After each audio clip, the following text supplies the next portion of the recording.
But tonight, against highly ranked Michigan, the Gophers must dig deep and discover a new route to success.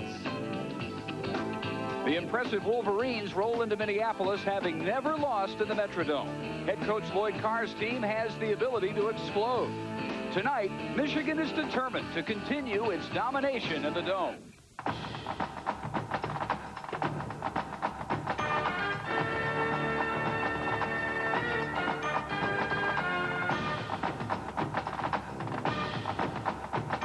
We are inside the Metrodome tonight for the Little Brown Jug battle in the Big Ten between the number 10 rated Michigan Wolverines and the homestanding Golden Gophers of the University of Minnesota. In the Big Ten race, Michigan, along with everybody else, still trailing Northwestern, which got another hair-breadth victory earlier today over Illinois. Ohio State right now beating Iowa. Michigan State has already won. Michigan hopes to improve on their 2-1 start in the Big Ten race. Dave Barnett along with Private First Class Todd Christensen. With Michigan hoping to get to their first Rose Bowl, Todd, in 4 years, a lot of their hopes will be pinned on what they hope will be a healthy and on-track quarterback, Scott Dreisbach. He did have the shoulder problems 2 weeks ago against Northwestern, but without a bona fide tailback like Tumanga Biakabatuka, the onus of the Michigan offense has fallen squarely on the shoulders of Dreisbach. He has responded with 4 straight 200-yard games. He's going to have to continue to make the big plays for the Wolverines. On the defensive side of the ball, no such problems. Butkus Award candidate Jared Irons has spearheaded a defense that has only given up 6 touchdowns the last 6 games. On the other side, Minnesota needs to go to the wells, Bellwell and Outwell, for the big plays for Minnesota to have any chance this evening. The Little Brown Jug has resided in Ann Arbor for 9 years in a row. No team has ever won this series 10 consecutive years. Something to think about as we send you to the studio and Mike Adamle. First, Jim Wacker looking for his first Big Ten win. The kickoff coming up next. Set for 5-1 Michigan, 2-1 in the Big Ten, and 3-3 Minnesota. They won their first 3. They are trying tonight to end a 3-game losing streak against the Wolverines. Third member of our crew, let's welcome Pam Ward. All right, Dave and Todd. Michigan's biggest offensive threat this year plays defense, at least most of the time. Charles Woodson was the Big Ten Freshman of the Year last year, made it as a cornerback. He leads the team with 3 interceptions this year, but it's on offense where he's done the most damage. 5 catches this year. He's also rushed the ball 4 times for 141 yards, including this 48-yard scamper on a reverse for a touchdown against Indiana last week. Woodson ran for over 2,000 yards in high school. In his senior season alone, scored 230 points. He came to Michigan, played defense because he wanted to play right away. But a la Deion Sanders, look for Charles Woodson to play on both sides of the ball tonight. Dave? Todd, they're talking about that young man in terms of the all-time best athletes ever to play for the Michigan football program. So that brings up a very good point, Dave, and that is why not get the ball in his hands. They've struggled with the running game. Why not put the youngster at tailback? After the loss of Biakabatuka, even though Williams has done an adequate job, certainly not what they're used to in the running game. I'm surprised that young man hasn't been put at tailback more often. Minnesota has won the toss. They elect to defer, and Adam Bailey gets us underway. Tyrone Butterfield will handle it at the goal line for Michigan. And he's got room up the right sideline, and a fine return for the sophomore out of Miami. Out across the 35, and we'll see the Wolverines go to work with sophomore quarterback Scott Dreisbach. Mishawaka, Indiana product, currently 3rd in the Big Ten in total offense. Ty Streets is their leading receiver, 27 catches. Still looking for his first touchdown. He hopes that comes tonight. Rod Payne can snap with either hand. That's a good thing because he's got a broken bone in his right hand tonight and will snap strictly with his left. Clarence Williams is the lone setback and takes the handoff from Dreisbach. Dances past the line of scrimmage for about 5 or 6 yards to the 42-yard line. As we look at the Minnesota defense, ranked 9th overall in the Big Ten, Jerome Davis, the captain in his 22nd consecutive start. Park Williams leads him in tackles, 57 on the year. And in the secondary for the Golden Gophers, Rodney Heath in his 29th consecutive start. Among the top interceptors in Minnesota history with 9 in his career. Senior from Cincinnati.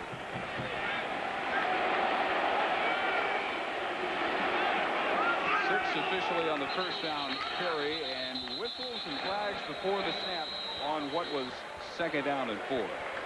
David Whitboth is our referee this evening. And we can tell you that in the major battle in the Big Ten today, Ohio State has held off Iowa 38-26. That is now a final.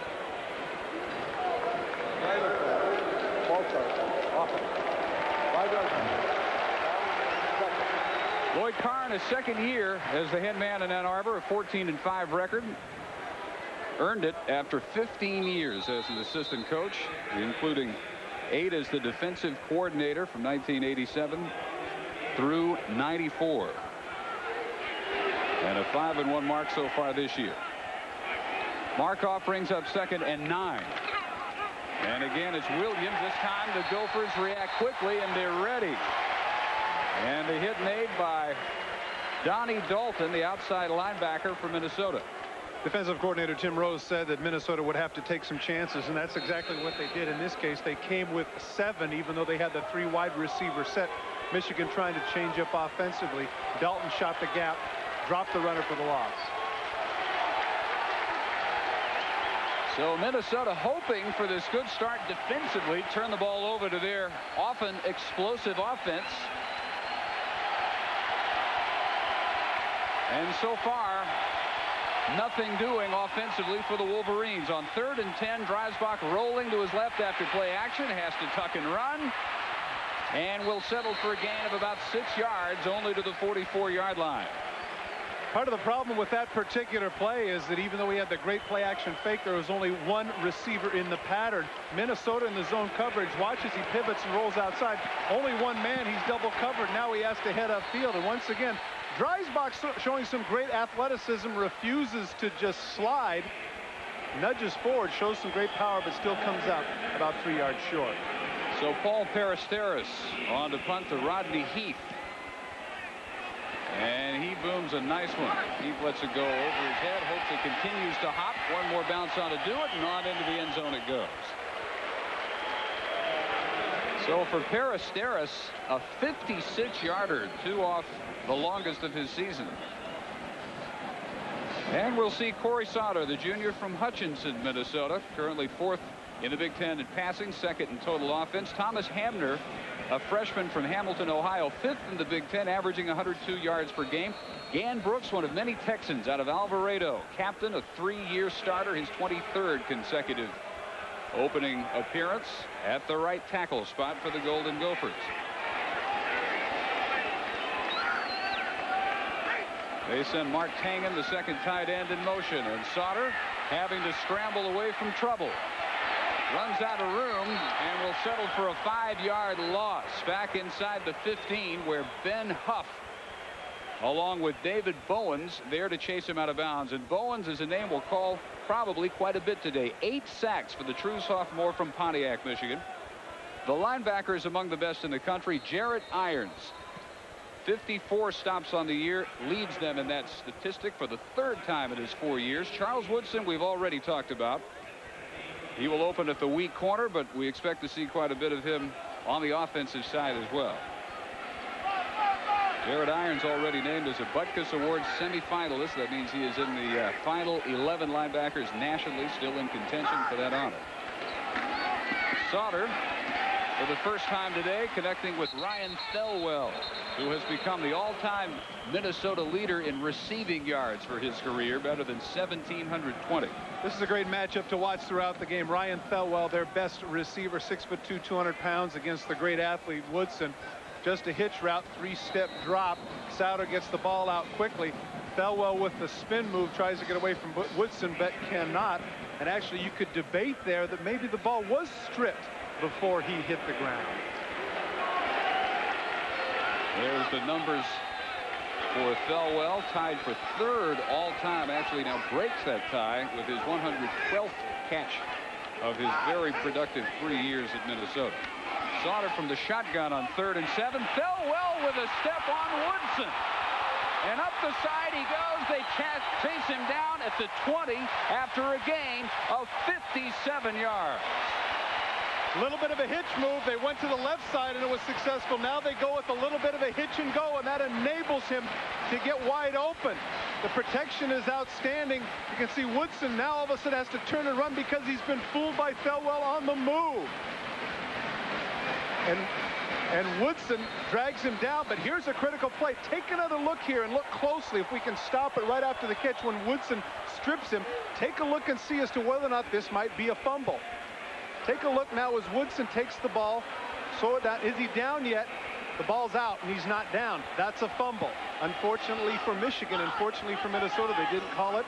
The drive continues.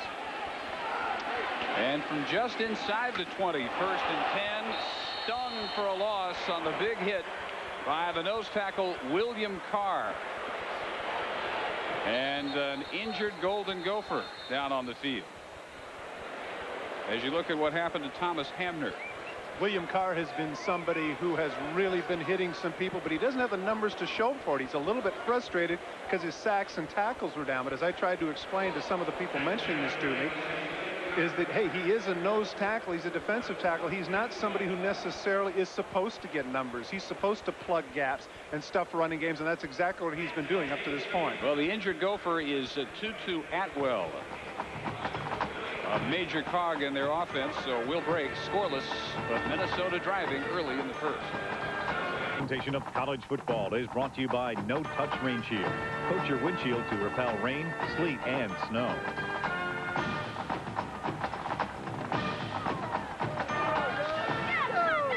Tutu Atwell able to walk off after getting shaken up. Jim Wacker in his 5th year at the University of Minnesota.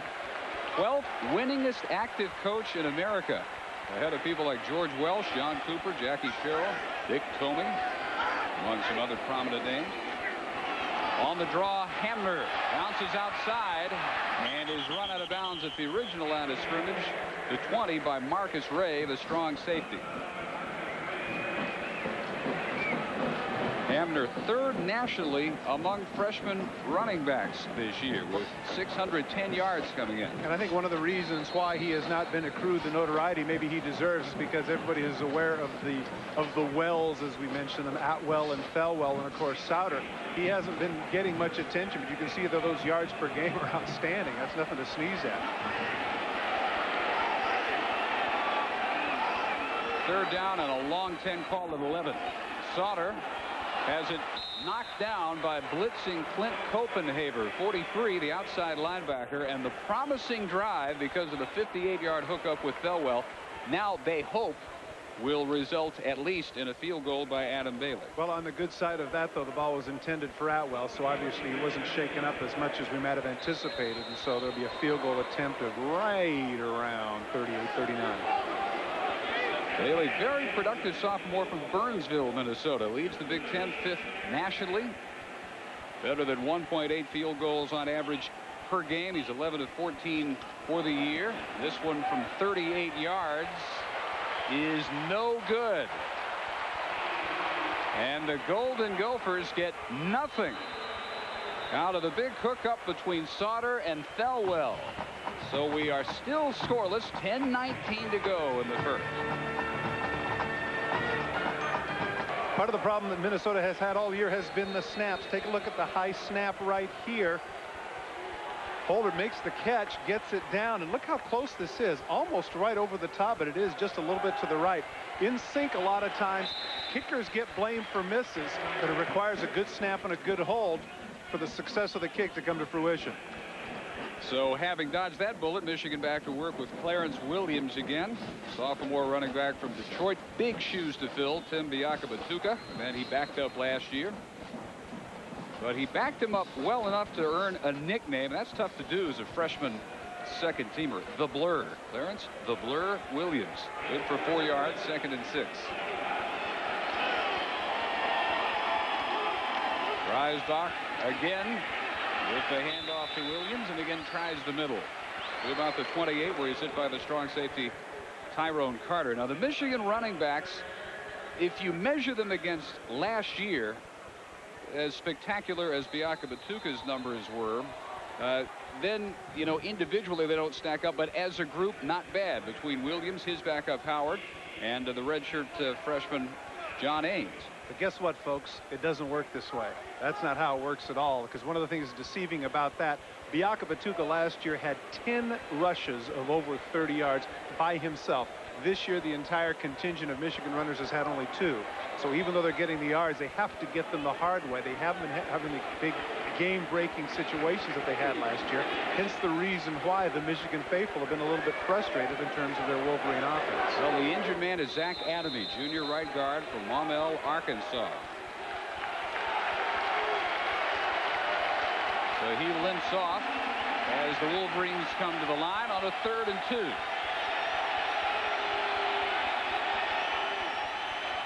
Williams again, and with a cutback, he'll have the first down at about 3 or 4 extra out near the 35-yard line.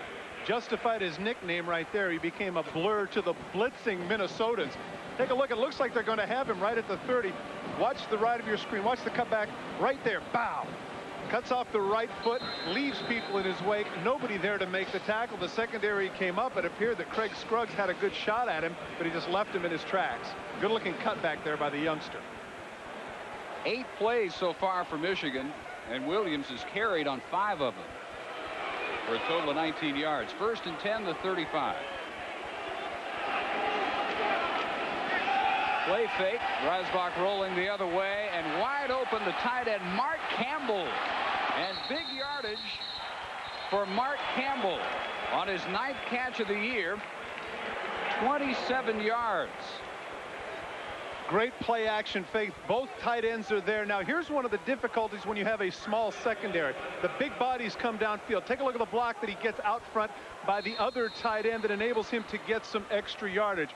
Jeremy Tooman is the man that put the block on the 5'9", 170-pound Scruggs, enabling the other tight end to get downfield and get the extra yardage. Campbell has to be grateful to his counterpart for adding to his yards per reception. Well set up after give after give after give to Williams. They fake to Williams. Nobody follows Campbell. He goes in motion. Back to Williams they go. And a quick reacting Golden Gopher defense. Rufus Shaw inside, Rufus Smith I should say, inside linebacker from Miami Springs, Florida, up for the tackle. Tim Rose, defensive coordinator for Minnesota, pointed out to us that they need to take some chances. They realize that physically they cannot match up with Michigan 7-on-7. So they need to take some shots, shoot some gaps. There's defensive coordinator Tim Rose, who's done a very good job this year considering this is his first time around. Animated as so many other coordinators are. He was very candid with us, though, in terms of the strengths and weaknesses of his defense. Yeah, I remember a direct quote. We got to play out of our minds, and Michigan's got to help. Dreisbach going deep for Ty Streets. Touchdown.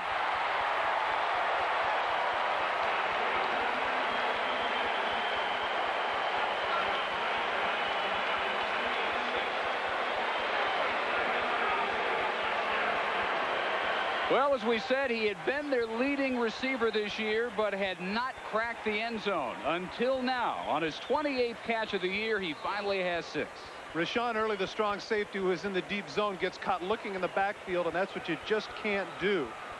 Give you a chance to take a look at this after the extra point.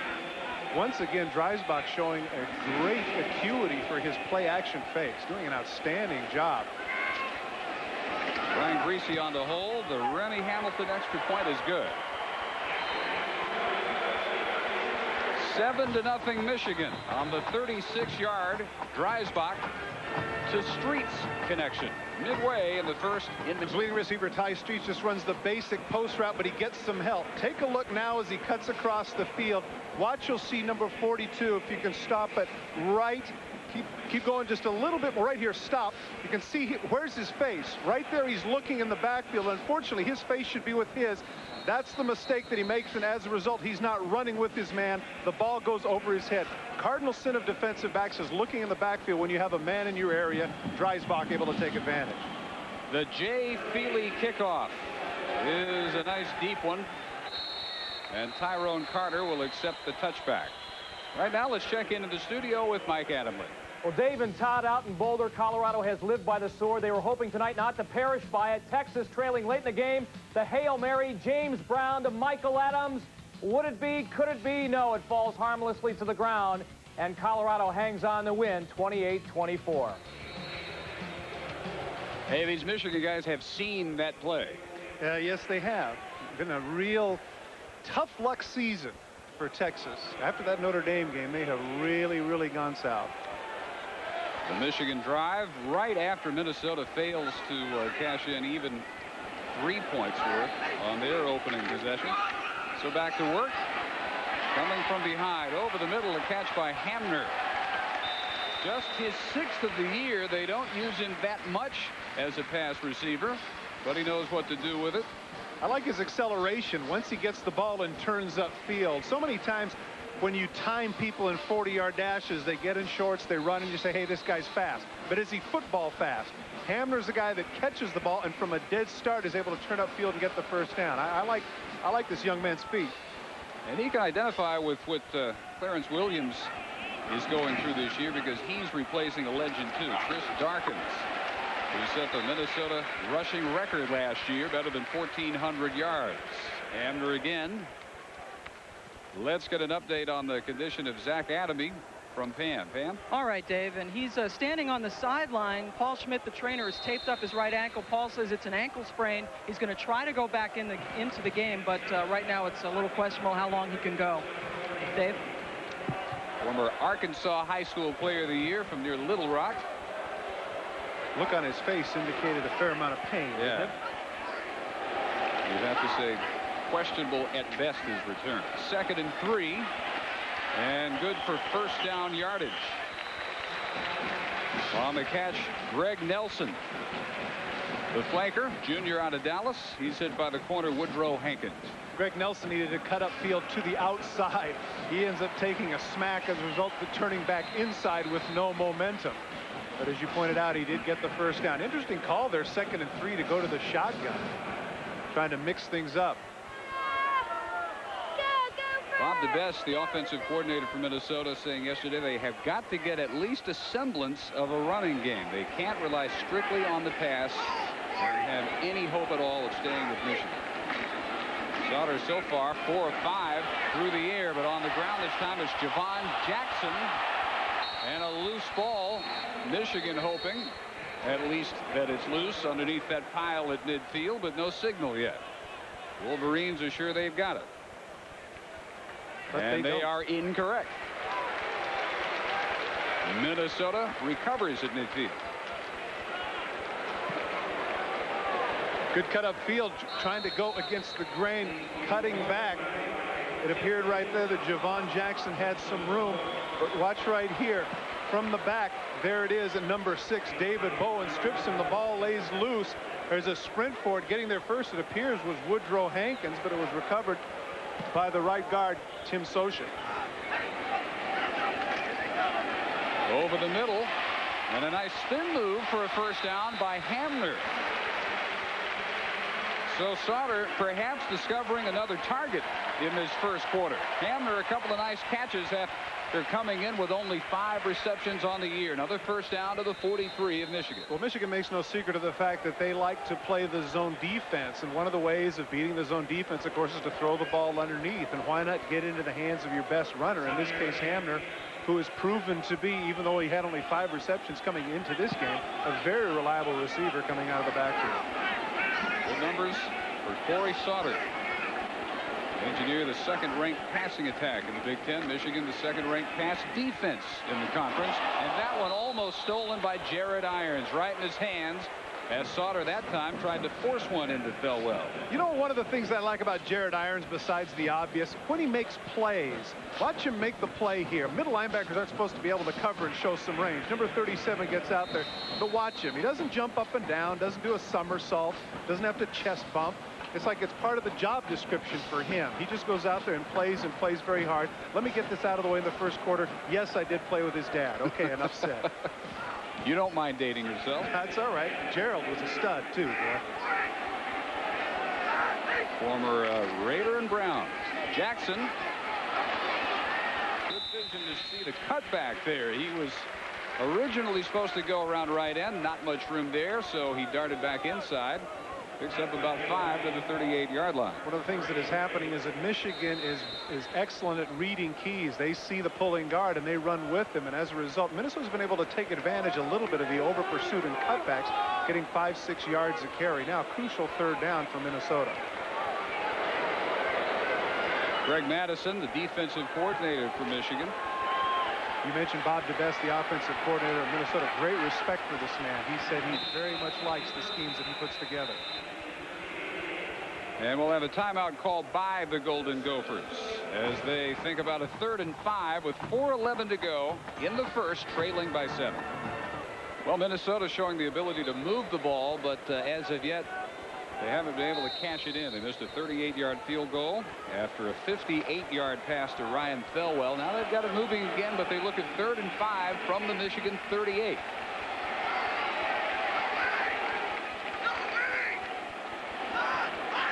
Sauter from the shotgun, and that's now going to be a 3rd and 10 as the left guard Chris Bergstrom pulled out early.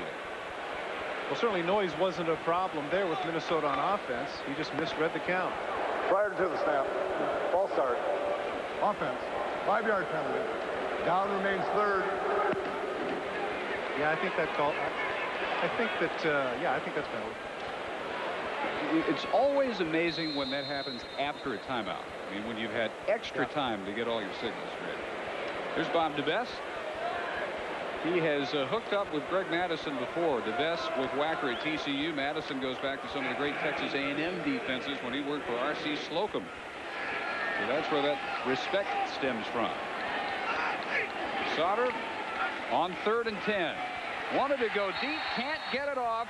He sacked number 9 on the year for the sophomore defensive end, David Bowens. You've seen it documented throughout college football. What they need to do now is that they're getting speed. David Bowens, a defensive end at 6'3", 228 pounds. Sauter never sees him coming from the left side. More and more teams are starting to recruit that. They recruit defensive backs to play linebackers, linebackers to play defensive end. Bowens, a converted linebacker, shows what it takes, and as you pointed out, his 9th sack of the year. Steve Kemp with an outstanding punt. Buck Winters with a fair catch at the 14, 35 yards, but he pins them inside the 15, which was what he had in mind all along. Had a nice left-handed swing, too, when he played with the Yankees and Tigers. Now, that was a different Steve Kemp. Ah, all right. My mistake. Yeah, this is Kemp with an H. If you'll turn around, you'll be able to see in the back of his jersey. All right. K-E-M-P-H. But an easy mistake to make. Okay.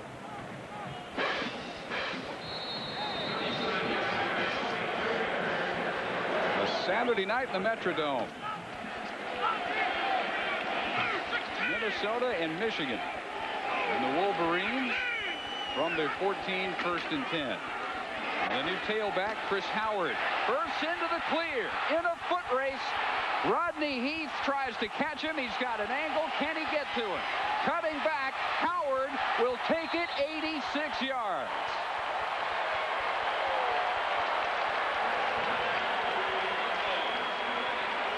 A great deal of the credit for that run not only goes to the offensive line, but Ty Streets, the wide receiver that went with him stride for stride, trying to shield Heath away. Take a look as he bursts through. Look at the offensive line. Rod Payne with an outstanding block. Gets him into the secondary. Now watch to the left of your screen. Ty Streets is fending Heath off. Howard looks over. Now he sees that he's got a little bit of room. He's going to let Streets block him. There he cuts back against the grain and goes in standing up. What a great effort. Take a look at the offensive line. The block by the right tackle. 2 men in that case. It was John Parchenko who did a great job shielding off Minnesota people. But Streets to the right of your screen, very persistent here, banging on Heath. And once again, a problem in the secondary for Minnesota. Their biggest guy is only 175 pounds. Once they get into the secondary, these people have to make some tackles, and thus far, they haven't been able to do it. Howard, what a run.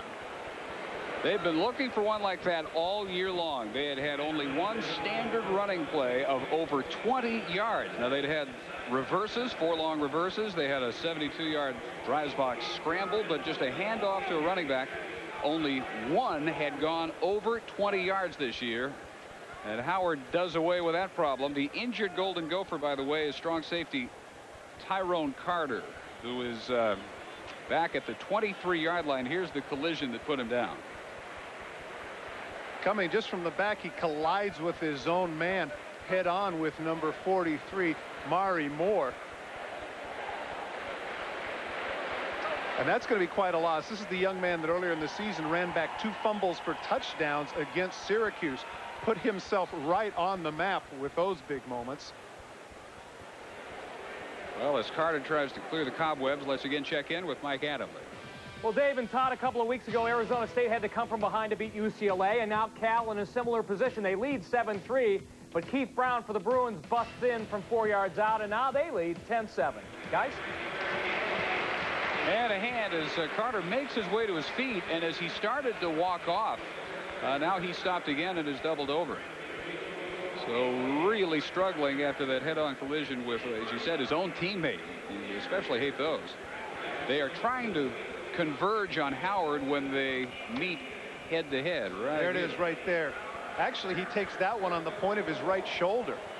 Unfortunately, there it wasn't head-to-head.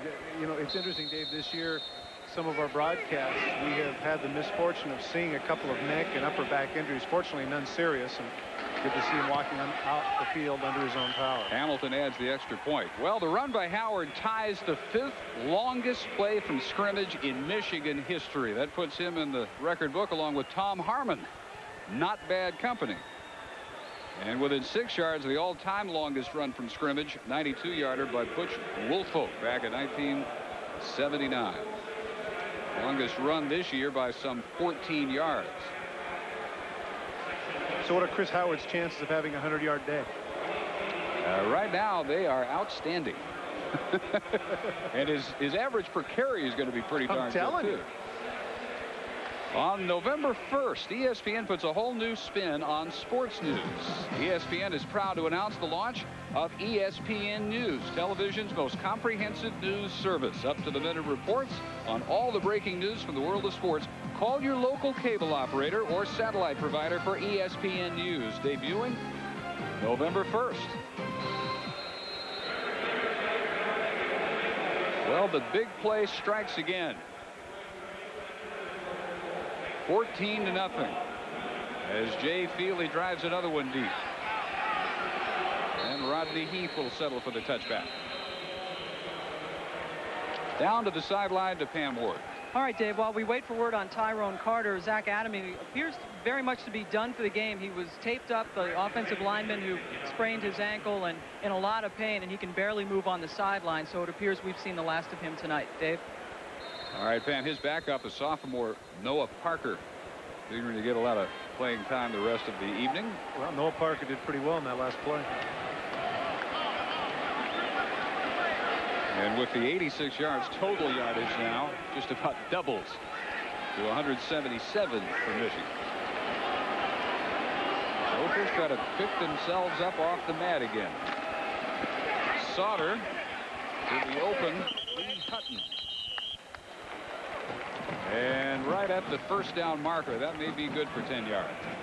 One of the things Minnesota is doing a good job of is they're spreading Michigan out, and as you pointed out, they're moving the ball up and down the field for the first time in the game. They go with the 4 wide receiver set, kind of a run and shoot package, trying to shake Michigan up, create some openings. Hutton marked out of bounds at 27, so it'll be 2nd and 3. Promising start this year for Minnesota. They were 3-0. They had upset top 25 Syracuse here in the Dome. Hard times, a couple of narrow defeats since then. As Hamner dances into the secondary, first down and a lot more to the 35. Let's again check in on the Carter situation with Pam Ward. Okay, Dave, and Carter is sitting on the bench right now, and their Minnesota trainer Doug Losey says that Carter has a mild concussion and says that he might try to play again, but right now they're talking to him and just trying to get the cobwebs out, and he's going to rest for a while. Dave? Probably the best news he could hope for. I would think so, given the magnitude of that particular collision. Minnesota coming close to Purdue, close at Northwestern. That was one of this incredible string of narrow victories that the Wildcats have pulled off. Jackson had that one, turned and ran into Bowens. All of a sudden, he didn't have it. So we've seen Bowens and his sacking ability. He can also drop back into coverage pretty well. He can drop back into coverage, but Jackson did have him by 2 steps. If he holds onto the ball, he probably gets the first down. Well, Minnesota this year, with the opening victory over Northeast Louisiana, an easy one, And then look at the string of close victories and defeats they've had. They beat Ball State by 3, Syracuse here by 2, lost by 3 to Purdue, by 2 to Northwestern. They had a shot at that one at the end, couldn't pull it off. And then by far the worst performance of the season last week in the 27-9 loss to Michigan State. Sauter sacked at the 30 by the blitzing Irons. Let's see what's happening with Nebraska with Mike Adamle. Well, Dave and Todd, on this night, they are retiring Tommy Frazier's jersey, and Scott Frost doing his predecessor proud. This 8-yard touchdown pass to Sheldon Jackson in the end zone puts the Huskers up by 7. Guys? Wasn't hard to bring Tommy Frazier in for that ceremony. He's part of their radio broadcast crew this year. And in fairness to Scott Frost, that's going to be tough shoes to fill. I mean, everybody keeps waiting for him to be another Tommy Frazier. He isn't. In fairness to him, I mean, he's got to make his own way. Just get the snap off in time, and they keep it on the ground and fool no one. On a 3rd and 15. Copenhagen reacting quickly to the carry by Byron Evans. Well, 3rd and 15, evidently they didn't want to throw the ball downfield, anticipating the deep zone. But as you pointed out, fooling no one. Great speed on the part of the backers. In particular, in this case, as you pointed out, Copenhagen, who gets there first. A little excitement on the part of Michigan defense. You don't normally see them quite that animated. Loss of 2, 4th and 17 will bring Kemp on. And they go after him. Flags are down. Kemp is down. And a very poor kick is finally down at about the 48-yard line. If the kick stands, it's just 23 yards. Flags were actually thrown at the line of scrimmage before Kemp got it off, or so it appeared. And it's not roughing, it's illegal procedure, Minnesota. They'll certainly refuse that because of the great field position.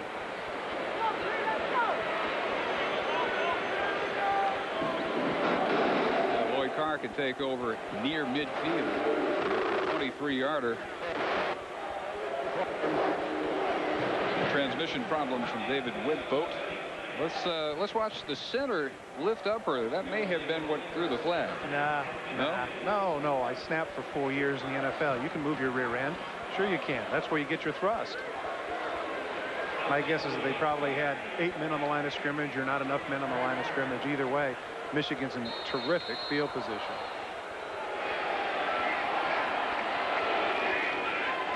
Right at the 50. 1st and 10, Michigan. Michigan figuring they can just overpower Minnesota between the tackles. Chris Howard fresh off his 86-yarder for about 3 or 4.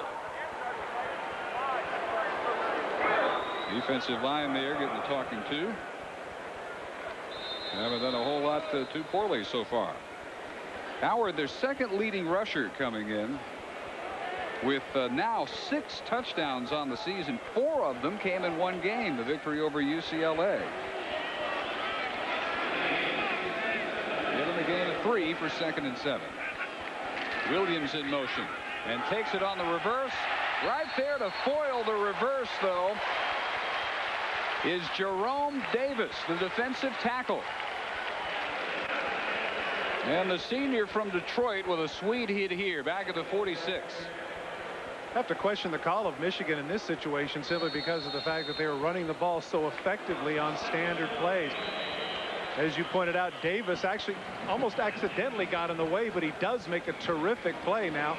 3rd and 14 for Michigan. And as I say, you certainly have to second guess them because of the success they'd had in the running game thus far. Carried his blocker, Mark Campbell, all the way back into the backfield of Michigan. That's the end of the first quarter, 14-0. Perdome, Dave Barnett, Todd Christensen, and Pam Ward. It's 14-0 for number 10 Michigan. And they begin the second quarter looking at a 3rd and 14 from their 46-yard line. There's a good sight. Tyrone Carter shaking off the mild concussion and is back in at strong safety. Reisbach. Ball deflected, intended for Williams. And the Gopher defense holds when they absolutely had to make a stand.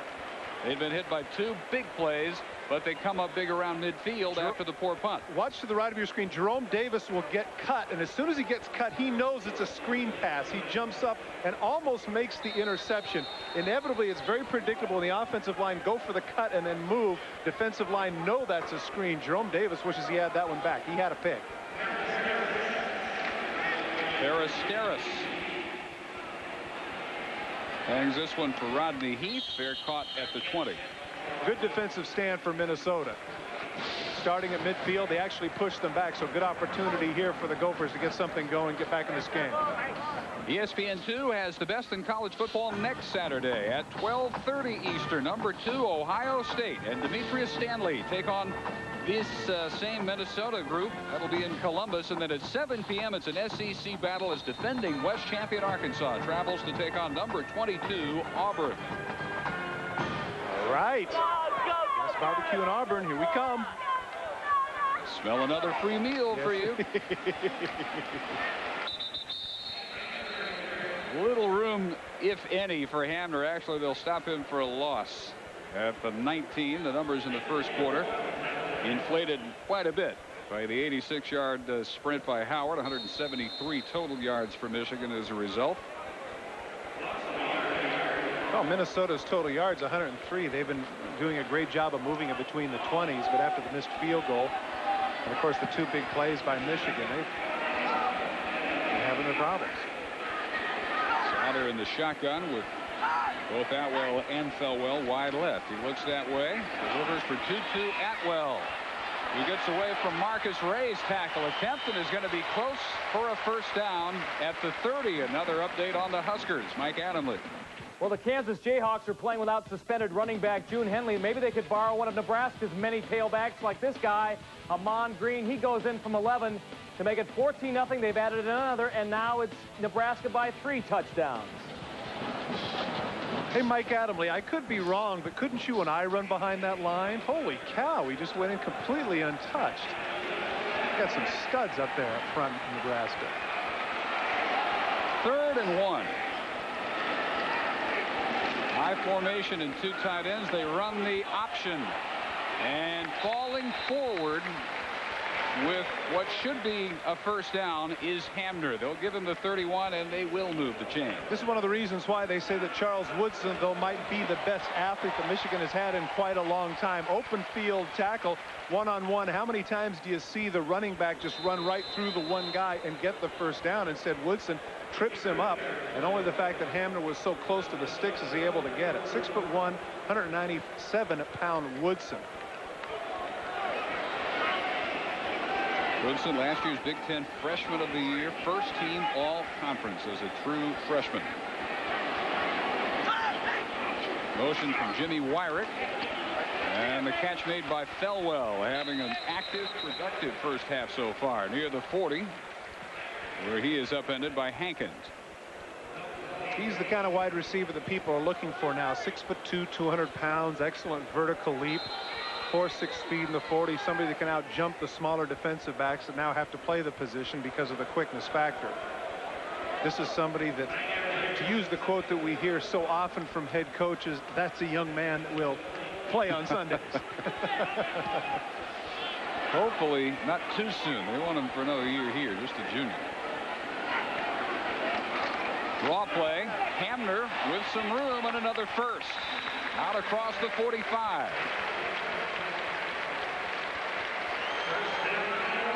Out again, this pattern repeats itself. Minnesota, to begin a drive, moves the ball pretty well.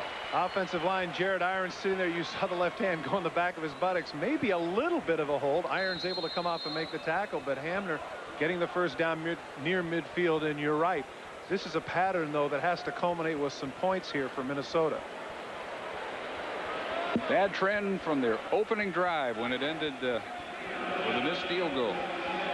Had a chance for the early upper hand after a long pass to Thelwell. Didn't happen. They're still looking for their first points. This is Tutu Atwell.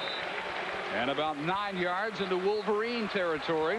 where he's hit by Dadrian Taylor and Woody Hankins. You know what I like about this young man is his courage. He reminds me a little bit of Ernest Givens. You remember the wide receiver for the Houston Oilers. 5'9", about 170 pounds. Look at that. Just lowers the shoulder. He knows he's going to get whacked, but he sticks his shoulder in there anyway. A lot of times you see the Smurf type receivers that'll sprint for the out of bounds or slide in so they don't get hurt. Not so Atwell. He shows that he's willing to take it. Pretty good numbers there too. Sixth leading pass catcher in Minnesota history. He also just a junior. Hamner. And they'll move the chains again. Thomas reaches the 42 of Michigan. Key for Minnesota this drive has been their ability to get some yards on first down. Now that's about 3 straight times they've come up 2nd and 3 or 2nd and 2, and that has to drive a defense crazy because you don't know what to do. Do you blitz? Do you stay back? Do you take some chances? You're not sure. And Minnesota, as a result of that in this particular drive, able to keep the Wolverine defense off balance. And for the moment at least, frustrating Greg Madison. Over on the side. So 1st and 10 from the 42. 4 wides. Hamner the lone setback. Play fake. Sauter just got it off in time. Greg Nelson at the 5 for 1st and goal.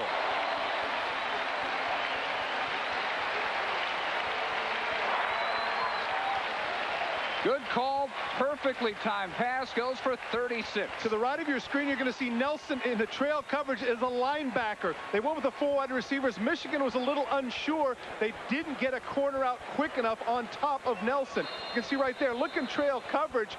Is number 43 Copenhaver. He's an outside linebacker. He is no match man for a wide receiver. Minnesota does a great job picking up the mismatch. It gives Sauter credit. He had some people right in his face. He delivered the ball right on the money to Nelson. They mark him at the 4 where it's 1st and goal. Evans at fullback in front of Hamner in the I. And it's Evans. Touchdown Minnesota. Great call. Great call.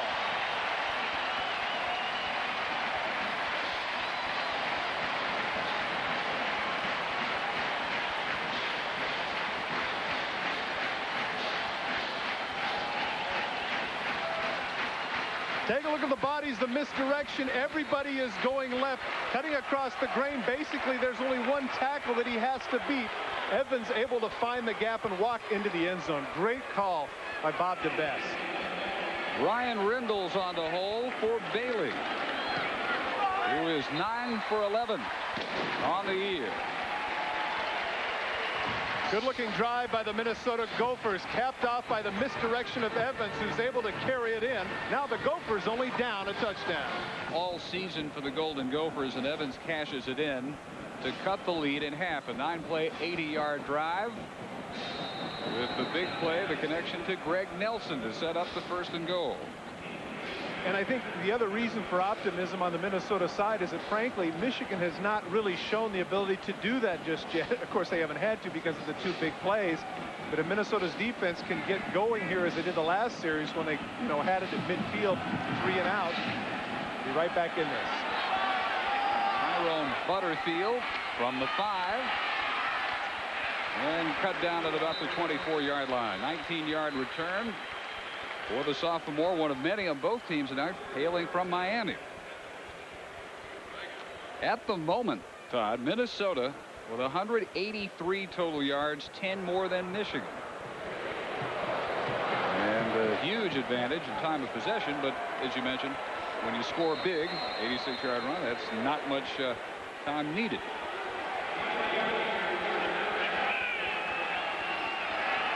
Mostly the running game so far for Michigan. Dreisbach has only thrown it twice. Both were complete.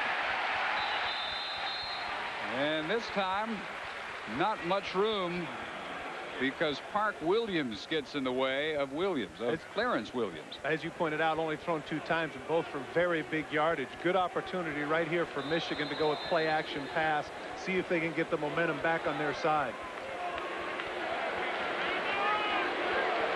Boyd Carr has seen Sauter have a tremendous first half. 10 of 13, 166 yards, and 1 was dropped. In fact, 2 were dropped by Michigan defenders. But Carr sticking with the power game, figuring they've got the talent to make that work. And Williams staggers forward with the second effort. He's going to have the first down and a gain of 10.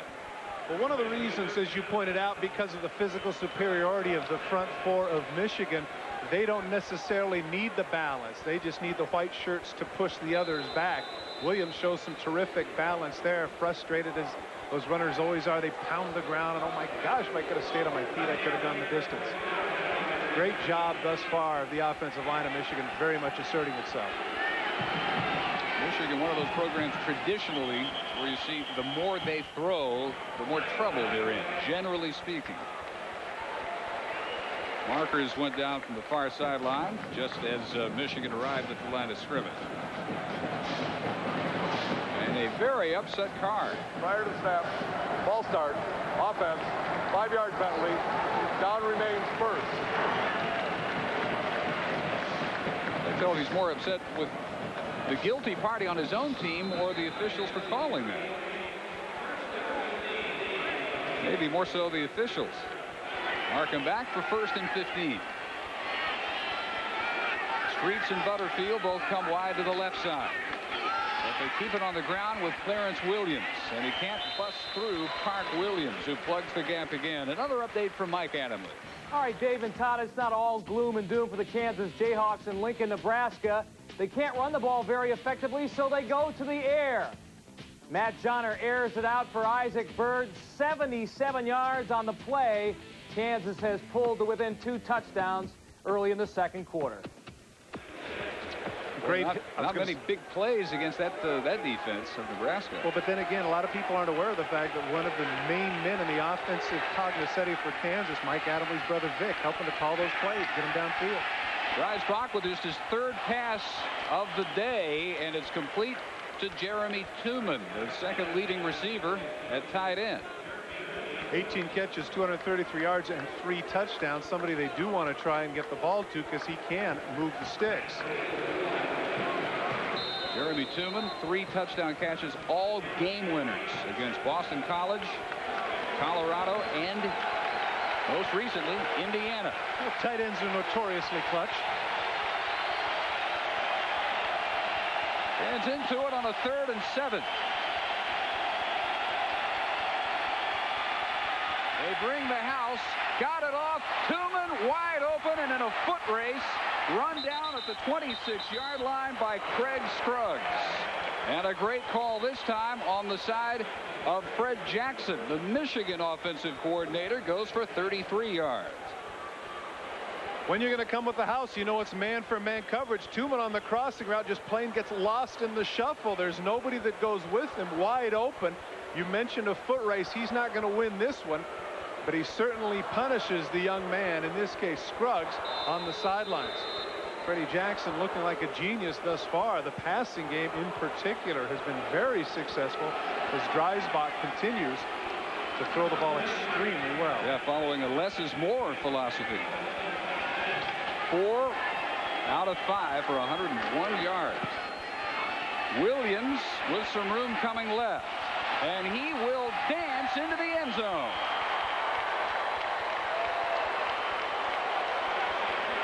The reason he got into the end zone is that Tyrone Butterfield did an outstanding job blocking at the point of attack. Rodney Heath made a bad decision to cut to the inside. Boy, this is great blocking downfield. Watch to the left of your screen. Heath number 7. You can see just as he comes in right there. Look at Butterfield, has him completely tied up. He's the man that needs to come up and run support. He does not. As a result, Williams goes into the end zone untouched. And the Hamilton extra point. 26-yarder for Williams. His 2nd scoring run of the year. As the Wolverines back in command by 14.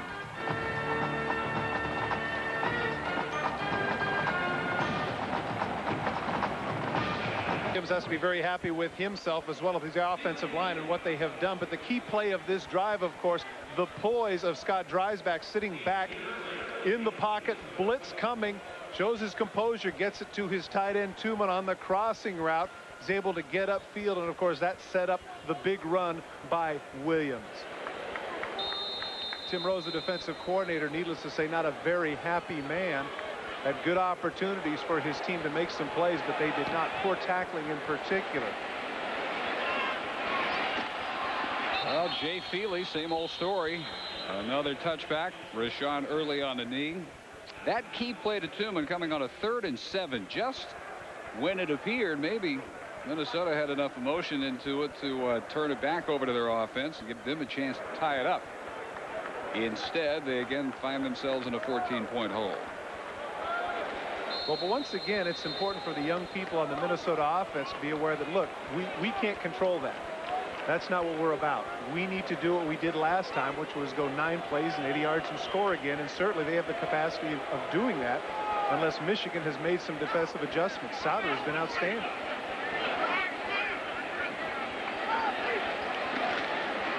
Back to the air. And he means business. Deep, too deep, and almost an interception for Woodson. There's that matchup again.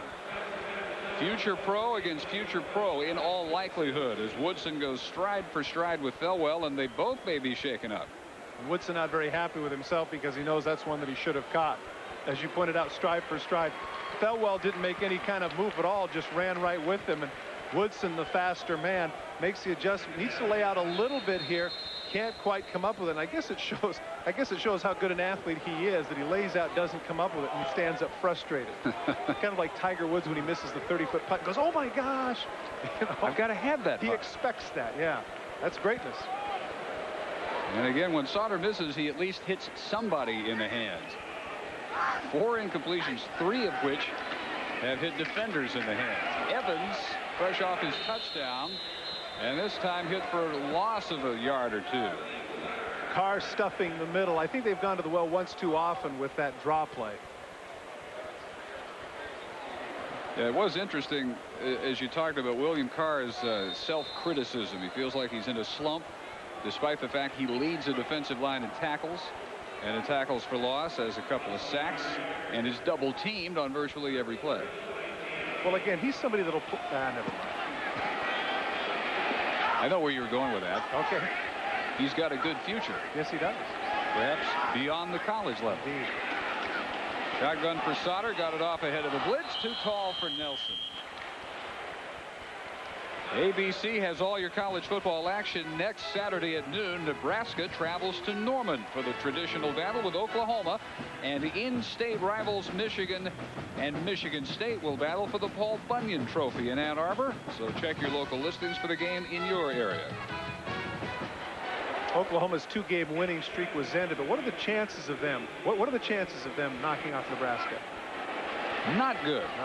No. I would expect the Huskers to be somewhere around 35-point favorites in that one, roughly.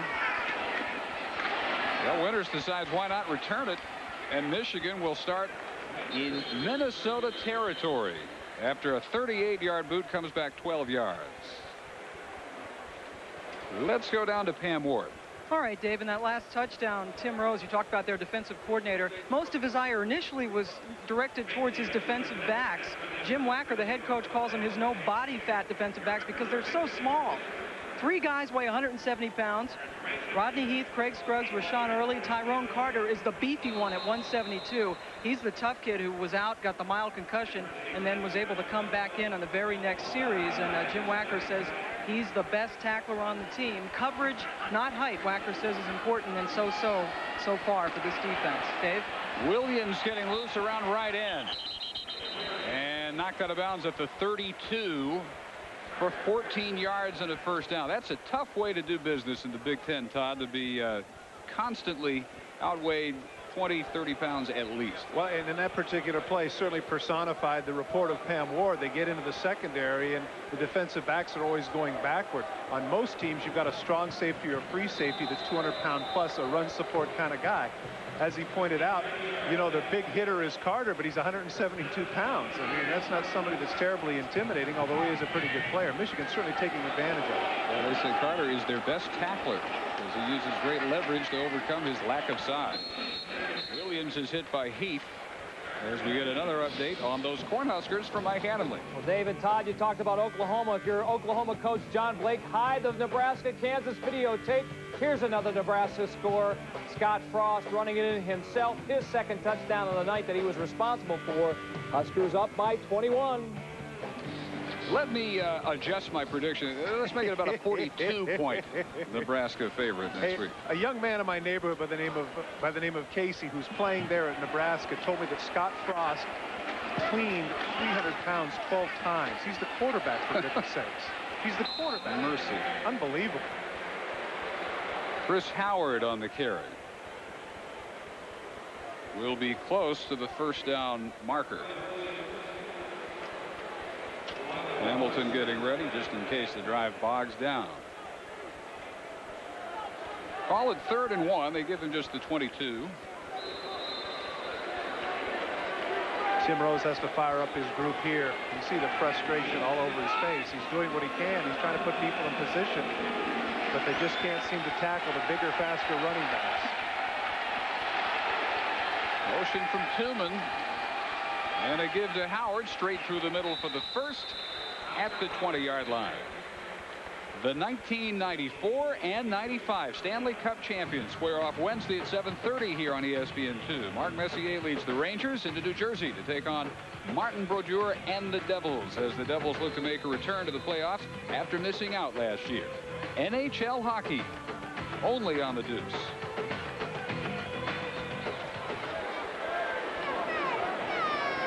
So Michigan 1st and 10 to go for 20.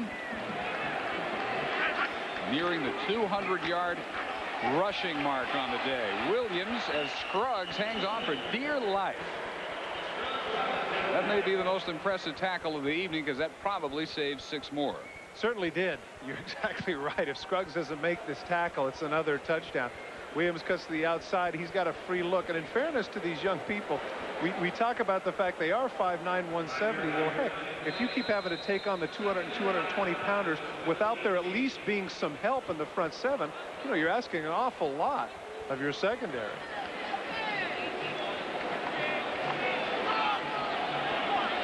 Five yards would have been much worse for Williams. 2nd and 5.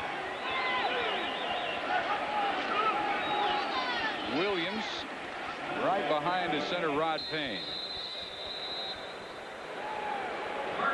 With the unpilot, he will lack about a yard. 3rd and 1 in all likelihood coming. You mentioned Rod Payne at the outset being ambidextrous, able to snap with both hands. I mean, that really is quite a skill. I mean, it just isn't that easy, and you have to realize how significant it is to get the ball up to the quarterback, both in regular snaps and in shotgun. You saw right there the cast on that thumb. No way he could do it with the right hand, but he shifts to the left. Very impressive. And the coaches, he is one of the captains. The coaches unanimously praise this young man and the skills that he has as an offensive lineman. Another big play, 3rd and 1. And it's Chris Howard, and with the spin move, he will have 1st and goal, Wolverines. I think on the initial contact, he might have been stopped shy of the first down marker, but he turned his back, kept the legs driving forward, though, the important thing, and it is 1st and goal. Interesting situation here with regards to Michigan, with the clock soon to start running here at 2:05 and counting. Inside the 10-yard line. Not that you can predict these things, but you'd want to take 3 plays here to bleed all of the clock away, to not give Minnesota an opportunity, as opposed to scoring on the first play and giving Souder and his mates another opportunity. Reisbach has Streets left, Russell Shaw right, and Howard with the give. Howard cutting back in and has his 2nd touchdown.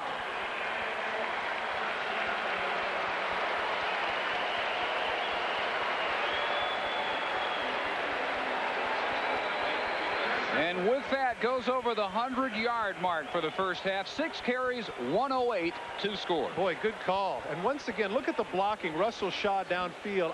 It's very impressive to see wide receivers block as well as they do here at Michigan. They know that they're going to run the ball, and one of the reasons why they're going to be afforded playing time is their ability to block. And boy, that was a great call by you, Dave, saying that Howard is going to go over 100 yards. Great job. It just takes a feat. Years and years of experience. Hamilton hooks it. It's wide left. And his second missed PAT of the year. So keep it at 27-7 for number 10 Michigan. 1:41 to go in the first half.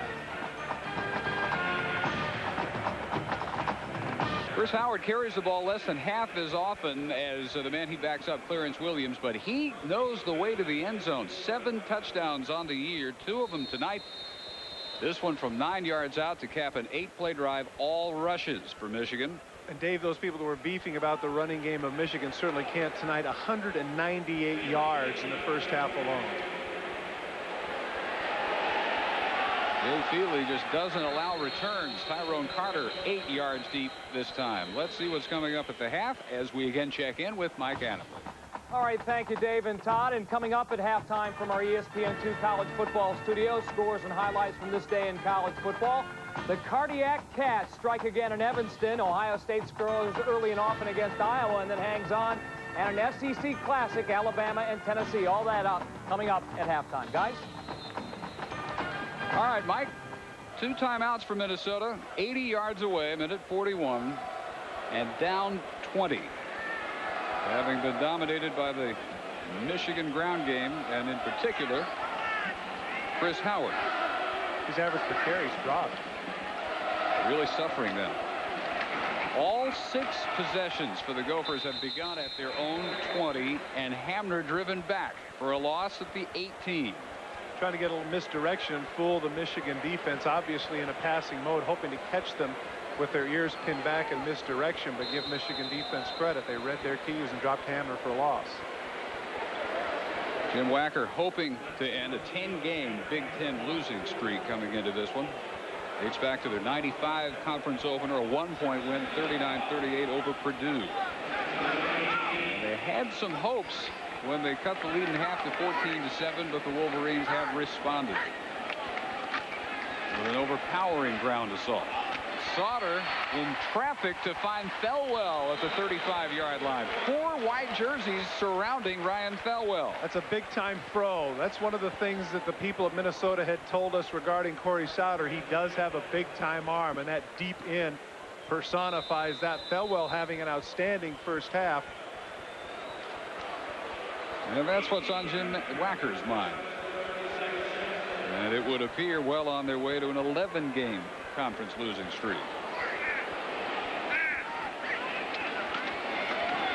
Sauter, dangerous throw, almost a pick for Woodson, but it's Thelwell for another first near midfield. Guy's just a playmaker. Timeout with 28 seconds called by Minnesota. They have 1 left.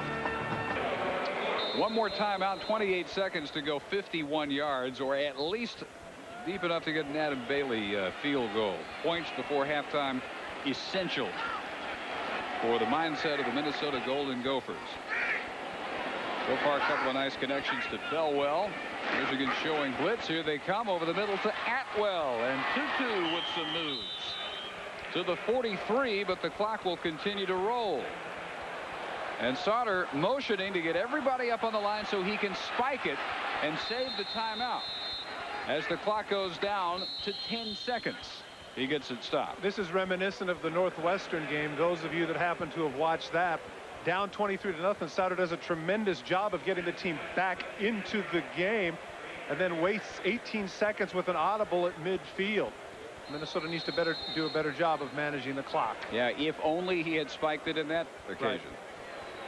With Northwestern that day taking their trademark hairbreadth victory. Now 5-0 in the conference, and 7-1 overall. They hang on and score late to beat Illinois today. Ohio State a winner over Iowa. Michigan State a blowout winner. Maybe in surprisingly easy fashion over Wisconsin. Sauter for Hamner, a lot of room, and he will wisely get out of bounds.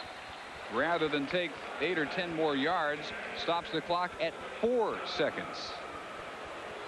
Now, if they go for the field goal now, that is a 56-yard effort. But with only 4 seconds to go, you can't gamble getting one more snap. So on will come Adam Bailey, whose longest is 48 yards. Bailey, a sophomore from Burnsville, Minnesota, out of the hold of Ryan Rindles from 56. Good snap and hold this time.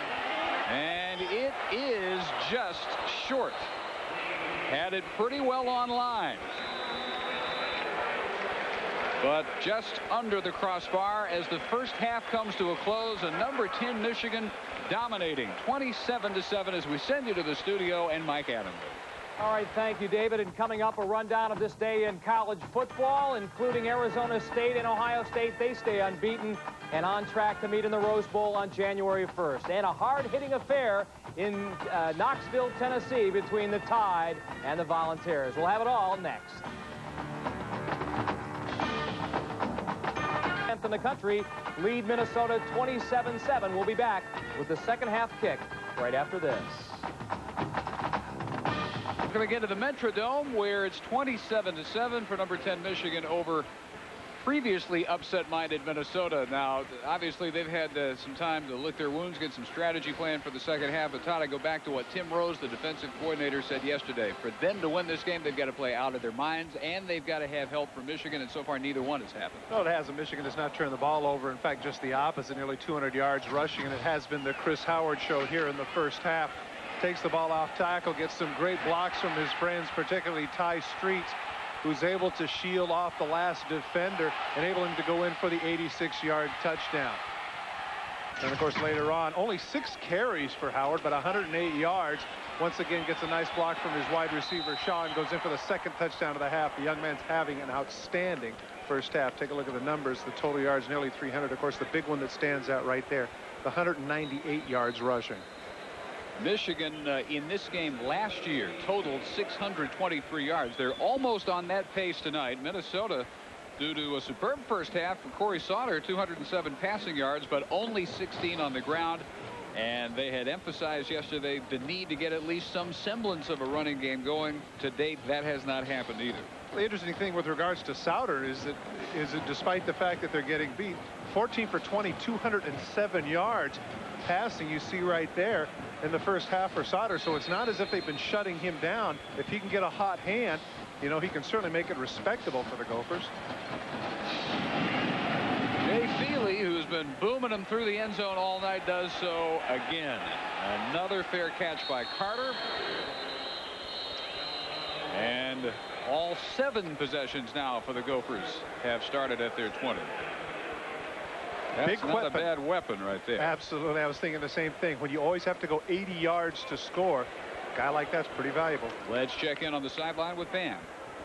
And Dave, Lloyd Carr, talking about the first half, was upset. He said they hurt themselves with penalties. Defensively, he says, we're giving up too many big plays to Minnesota. He thinks that's the only way that Minnesota can get back in the game. He said they have to play much smarter, and look for them to put some more pressure on Sauter also. Man, oh man, he was upset. Those are some high standards. I'm telling you.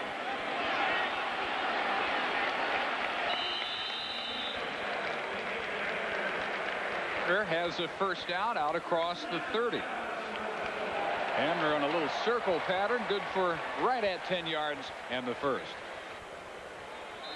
Remember, early in the first half, they were able to do that, get Hamner the ball in the center of the field, let him run around a little bit. Don't forget, you know, they're down by 20 points, but there's a lot of time left. They don't necessarily have to throw bombs in the deep ends and take off chunks of yardage. Just need to establish some drives.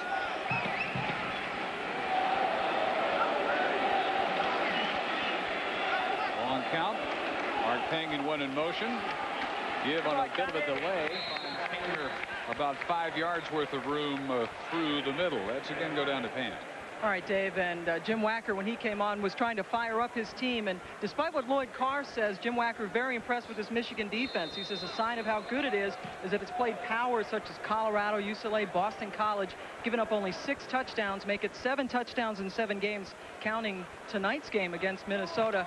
And next week, another tough test for Michigan as they take on Michigan State. Dave? And they still have not allowed a first quarter point all year defensively. And the bad news for Minnesota, they've only allowed 1 fourth quarter touchdown all year. Hamner tries the right end and runs right into the defensive end on that side. Glenn Steele, the junior from Ligonier, Indiana.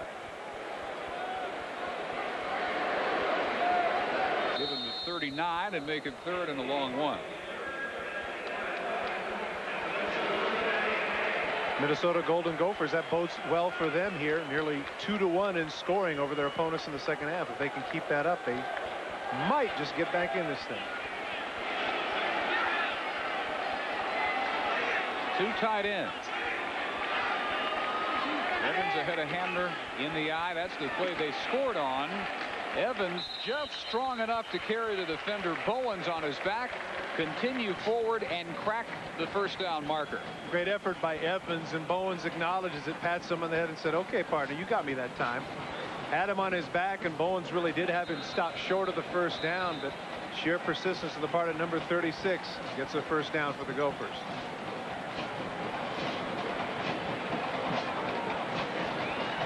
Lloyd Carr with most of his Big Ten schedule ahead of him. 2-1 record coming in. And a lot of clubs in the conference have played as many as 5 conference games now. He's got Michigan State back at home in Ann Arbor next week. David Woodvogt, the referee, apparently a cut to the chin. And the Minnesota training staff over to tend to it. So a good reason for an official timeout with 13:04 to play in the third quarter.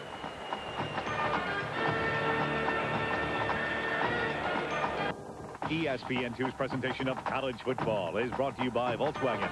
On the road of life, there are passengers and there are drivers.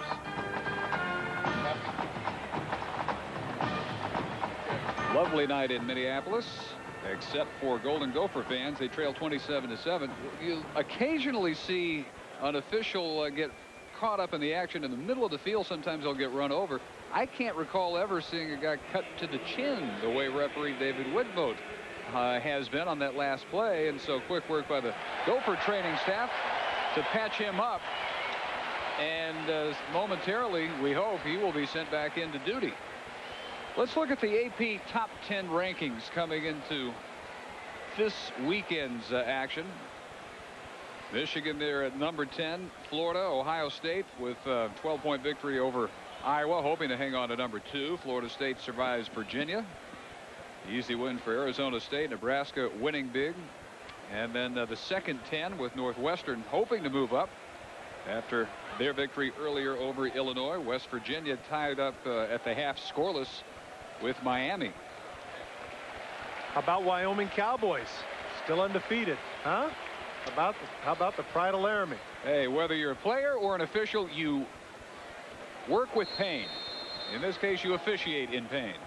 Well, the Minnesota training staff playing the role of Angelo Dundee Cutman, taking care of him.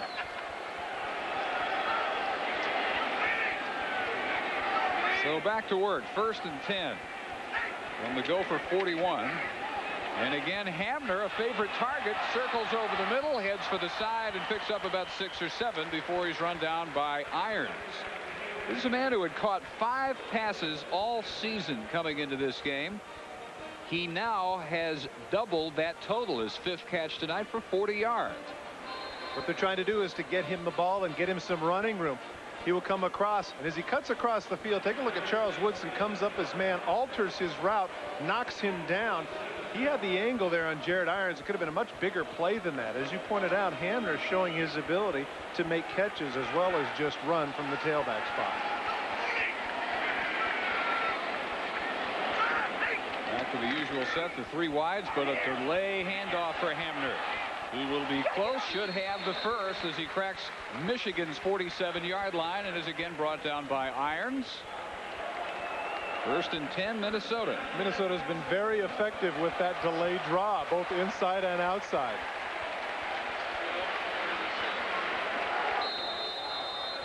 Of course, Jim Wacker's coaching history is much more attuned to a running attack than a passing attack. Most of his success came with the Veer offense, winning 2 Division II national titles in Southwest Texas, 2 NAIA titles at Texas Lutheran, and then good success at TCU, where he was named National Coach of the Year in 1984 with a great Veer attack.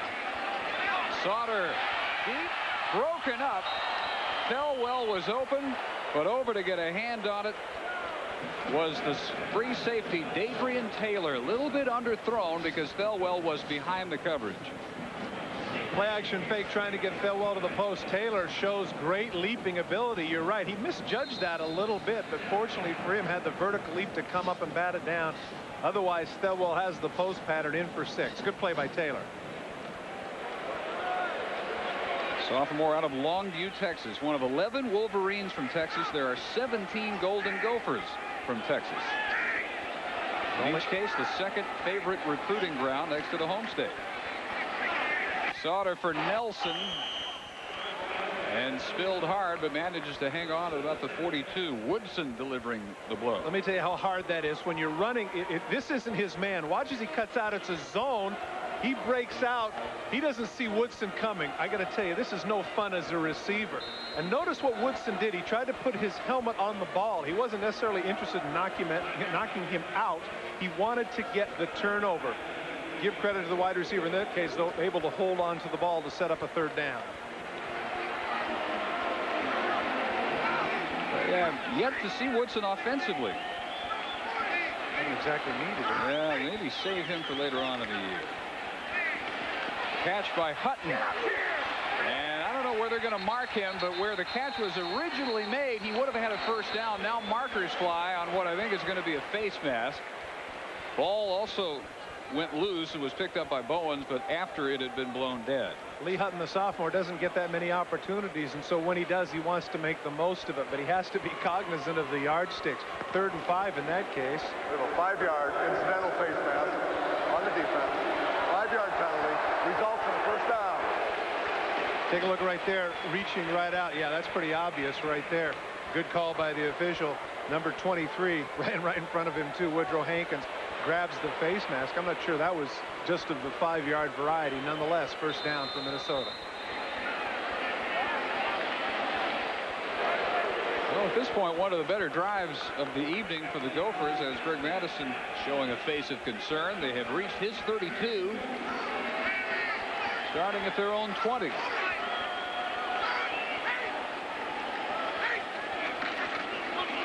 And Javon Jackson tripped up behind the line by the nose tackle William Carr. Still managed to keep his balance and perhaps good positive yardage. That's really a big play by Carr because Michigan caught themselves in an outside blitz and the middle was open a little bit, but Carr, to his credit, came through and trips up Jackson. The young man who's been complaining about not getting attention or numbers, he's getting both this evening. No room for complaint tonight. Senior out of Dallas, 6 feet 287. And call it no game. That one should have been picked off, and not only losing the ball, but also his shoe was Marcus Ray, the strong safety, intended over the middle for Atwell, and Ray would have set sail for 6 had he held on. Ray does a great job of reading Sauter's eyes. He knows that he doesn't have much time because of the blitz. You can see he almost had the ball. He lost the ball off of his hip, and then he also loses his shoe. No excuse here. He knows he wishes he had that one back. So 3rd and 10. Will another drive bog down for Minnesota? They've been good picking up 3rd down so far. Got to get to the 22. Good protection for Sauter. Floats one into coverage again, forcing it for Atwell.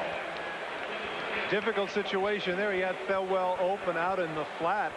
You know, because of the fact that you're down 20 points, I would have thought this was a 4-down situation, and so you could have gotten away with, say, something off tackle, maybe get a 5-6 yard gain instead of trying to get it all in one fell swoop.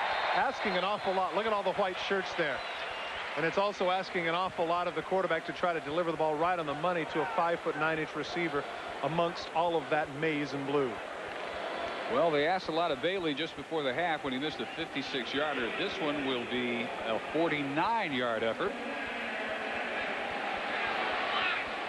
His longest is 48. Wow. And this one has plenty of leg and is good.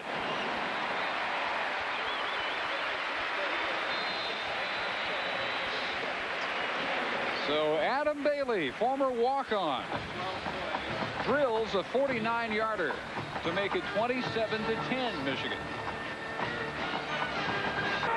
One of the things that Adam Bailey was able to do is watch here and watch the extra step that he takes. He takes 3 steps instead of the normal 2. 1, 2, 3. That gives him a little bit more momentum and obviously a little more distance on the kick. I remember that George Bland, who was with the Oakland Raiders when he was the MVP of the league in 1970, when he was making all those 48, 50, and 52-yard field goals, he mentioned that he anticipated the snap, took that extra half step, and that gave him extra distance. Bailey doing the same thing.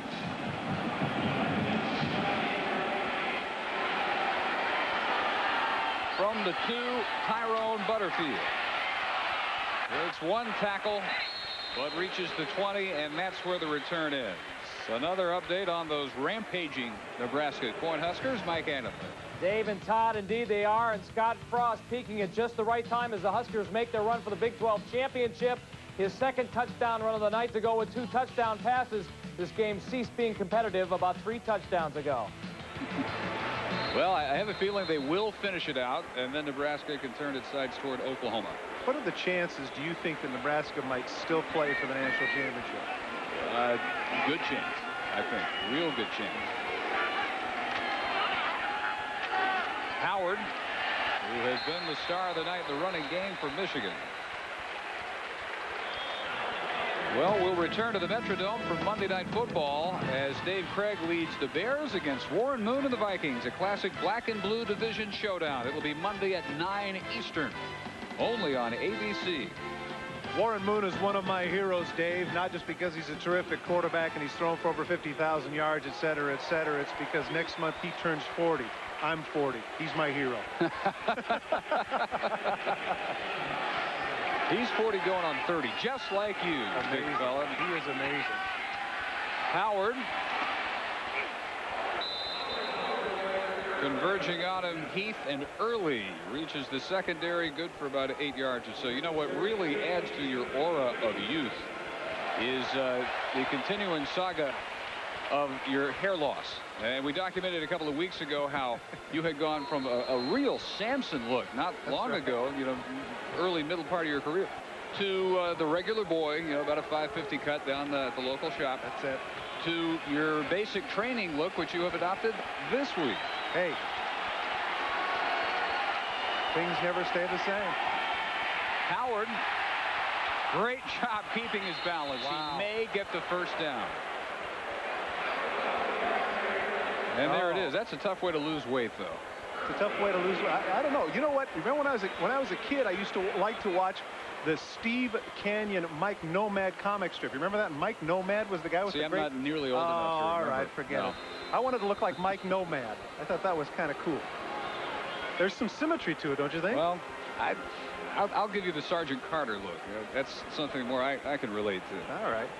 Oh, you know what? You're just jealous. You don't have the neck to wear it.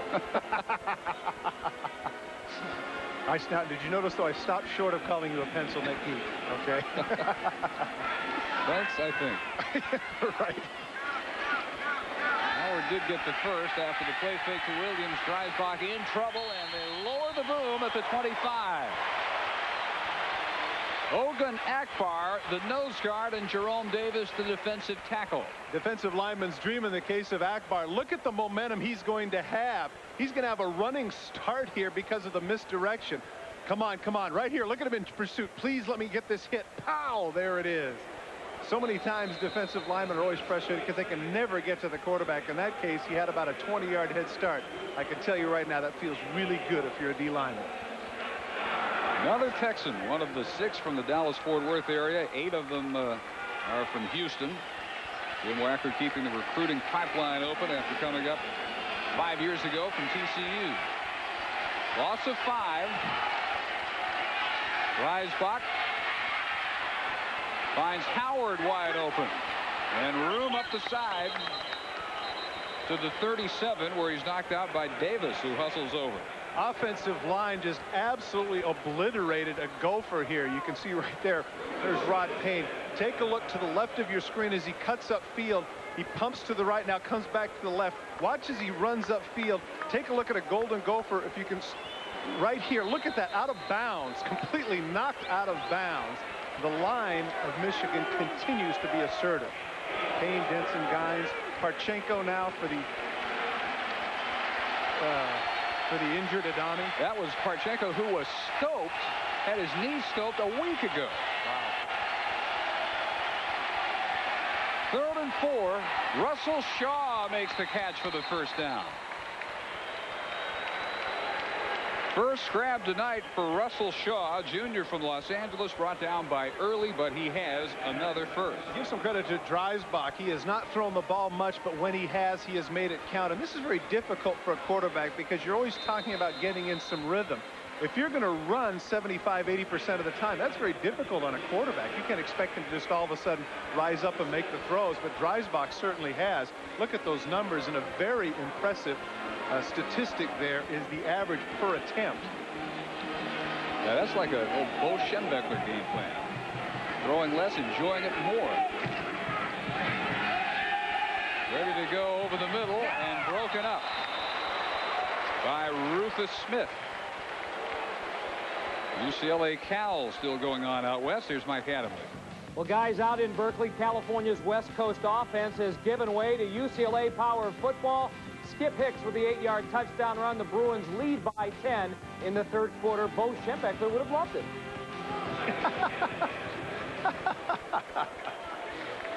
Yeah, right up his alley. Oh, that's great. California obviously not as resilient, struggling after the first loss of the season last week to Washington State. Motion from Mark Campbell. Back to the ground. And a marker down. Clarence Williams with whistles blowing before they can complete the play. So evidently something prior to the snap, as David Whitboat, newly patched up, will tell us.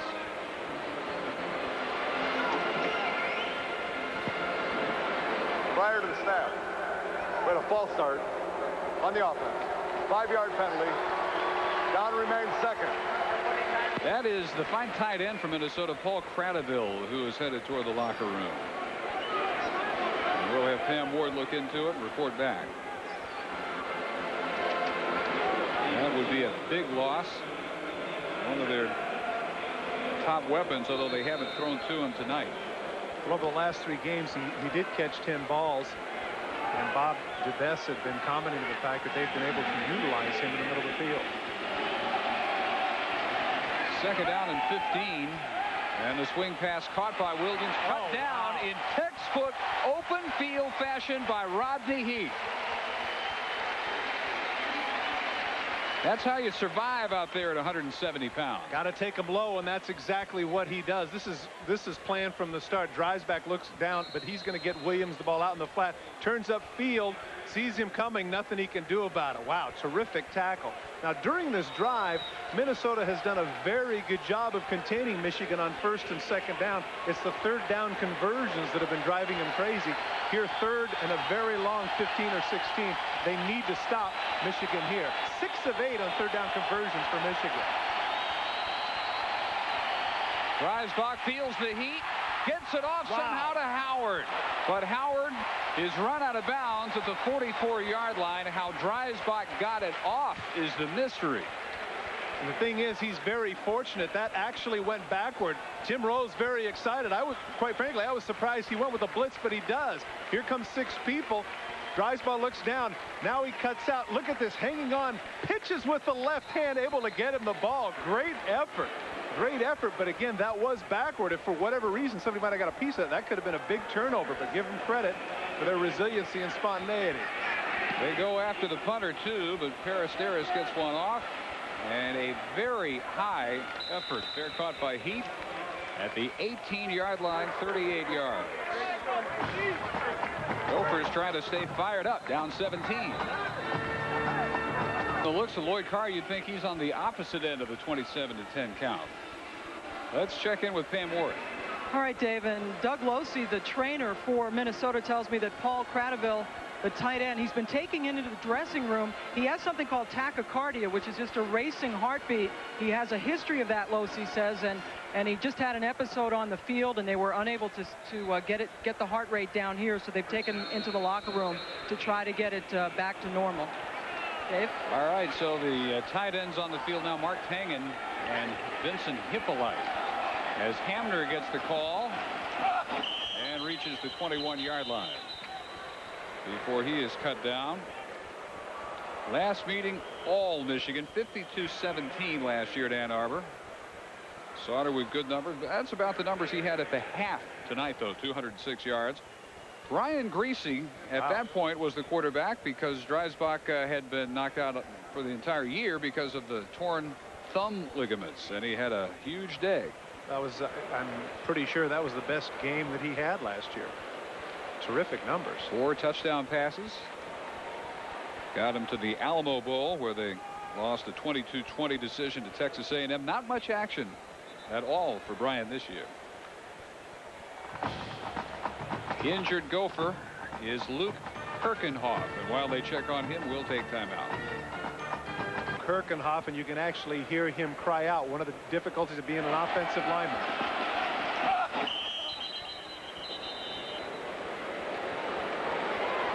So many times you're hustling upfield and you don't know what's happening behind you. In that case, the sweep falls on the back of his leg, and hopefully we can get a report for you soon, and hopefully it's not too serious. Hamner, his teammate, and Jared Irons, the middle linebacker, both running him down from behind, and so Kirkenhoff, the junior left tackle from Albany, Minnesota, out at least for the time being. Sauter from the shotgun on 2nd and 6. And looks for Atwell. Perfectly timed pattern and a nice running catch by Tutu Atwell. Good for 22 yards. Let's get an update from Mike Adamle. Well, Dave and Todd, one of 8 undefeated Division I-A teams. West Virginia making its case tonight in Morgantown against Miami. Ryan Clement picked off by Mike Logan. He takes it down to the 4. Mountaineers scored 2 plays later. They have a 7-3 lead in the 3rd quarter. Well, West Virginia hoping for their 3rd undefeated season in the last decade. You know, you and I did a game there earlier where they shut out Maryland 13-0, gave up only 61 yards total offense. Their defense is legit. I mean, that is an outstanding group. Never out of the game with that group. Play fake, and Sauter looks over the middle in a crowd, and maybe it's fortunate for him that he overthrows Greg Nelson. Michigan had 7 guys in coverage, and once again, right where they're supposed to be, they did not get fooled by the play action fake. And the secondary, even though they've given up some yards, they have not given them up in crucial situations. The young men from Michigan have been very good today. Interesting point too with regards to the secondary, as you see the numbers of Sauter. We showed the no body fat of Minnesota. On the other hand, the 4 secondary members all around 200 pounds. In fact, one of them over 200 pounds. So they are sure tacklers, you know, outweighing their counterparts by nearly 30 pounds per man. 2nd and 10. They run the delay, which has brought pretty good results tonight. Thomas Hamner gives him about 7 yards and crosses midfield. And that's Marcus Ray, the safety, as we pointed out, 6 foot 205 pounds, a big body coming up on a big body. Ray 602.05. Taylor, the other safety, 192. There's the crowd around Kirkenhoff, who appeared, Todd, to be putting some weight on the leg. The left ankle is the problem. Normally, when you see a guy cut down like that from behind, it's the knee. But in this case, we're told it's the left ankle. Well, obviously, the weight on it is a bit too much, and really, that's a loss. That's the left tackle. That's the blind side of Sauter. 3rd and 3. Big catch and run, Nelson. And another first to the Wolverine 38. That play has been effective because Michigan gets caught in their zone backing up. He comes underneath the coverage, makes the catch, and runs forward for the 1st down. 3-step, easy throw, easy catch, cuts back to the middle of the field. Irons makes the tackle, but not before. Another 1st down for Minnesota. So at the moment, having to do without 2 of their key blockers, Kirkenhoff and then the tight end Cradaville. Both replaced, but the drive continues. Luke Blind, 64 at left tackle for Kirkenhoff. As Irons comes on a blitz, Hamner gets loose. Oh, what a move. Holy cow. What a move. He absolutely, David Bowens fell to the ground. The play was designed to go in the middle of the field, and Hamner cuts left. Take a look as he sees downfield. Great vision. Now watch the right of your screen, the move that he makes, and he drops Bowens, comes up, made the tackle. Oh, I don't think so. Right past, I'm sorry, that was not Bowens. Instead, that was number 29, Marcus Ray, who got completely juked. Great job of getting him down nonetheless, because he had a lot of room there in the secondary of Michigan. Yeah, that recovery saves him some yards. As it is, he settles for 7. And now comes right on a sweep, leaps across the 30.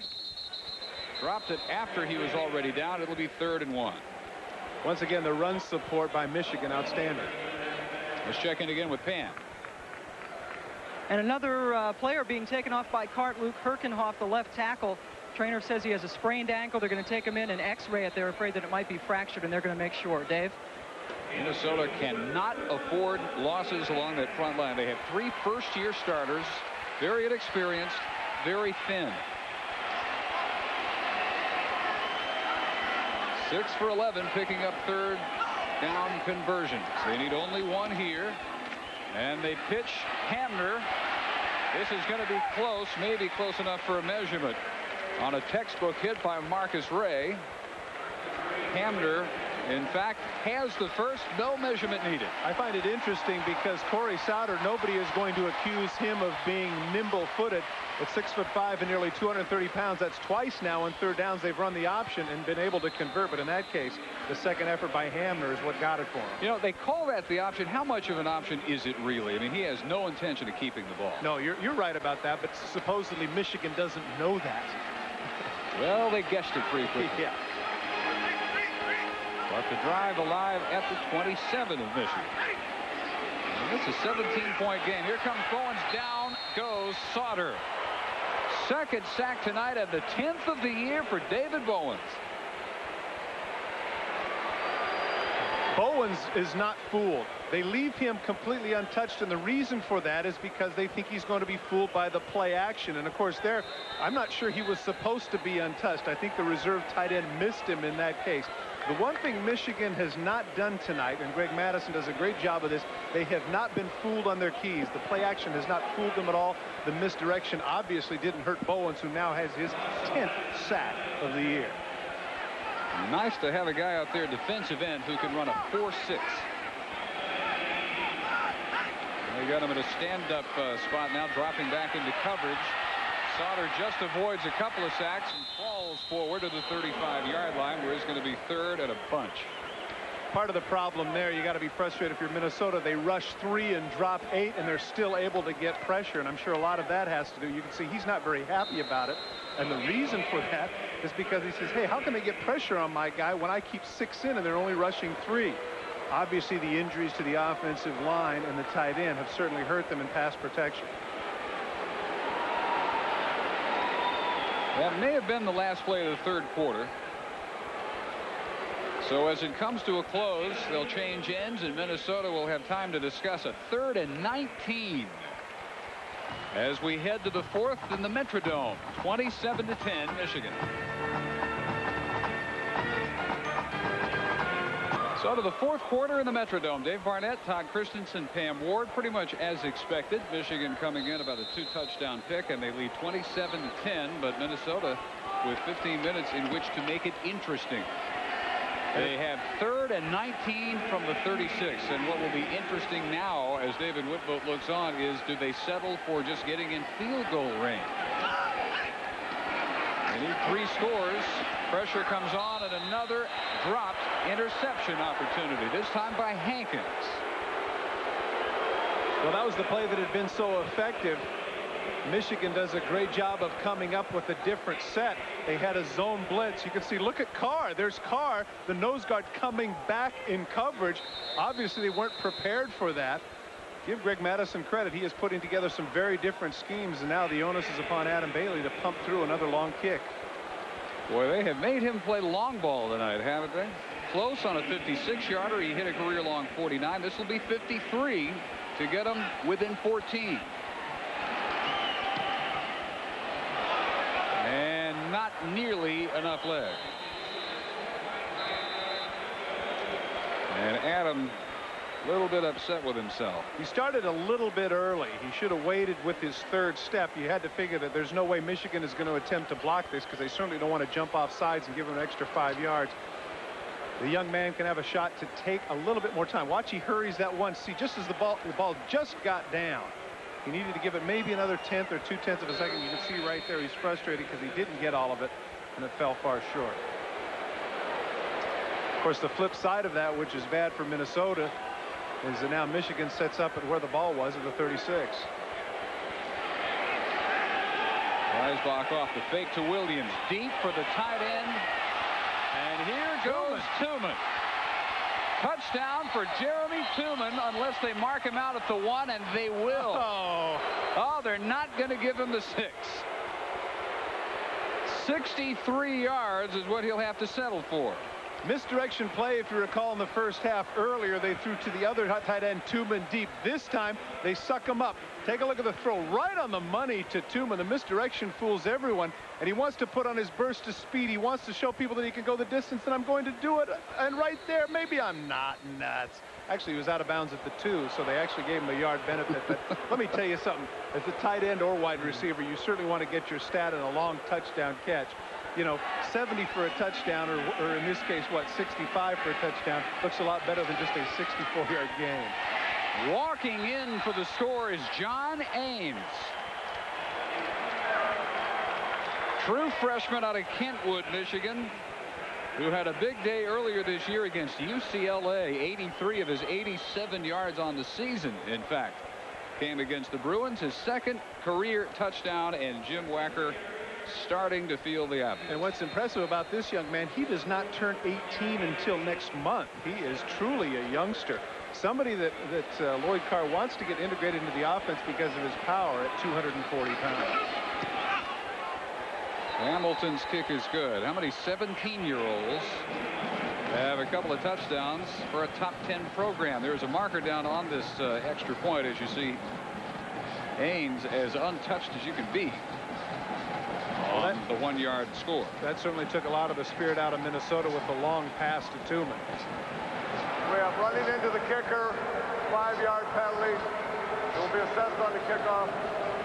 Point is good. So 14:37 to go in the Metrodome. 34-10. College football is brought to you by Best Buy.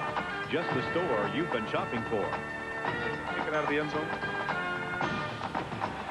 Lovely look at the state capital of Minnesota in St. Paul.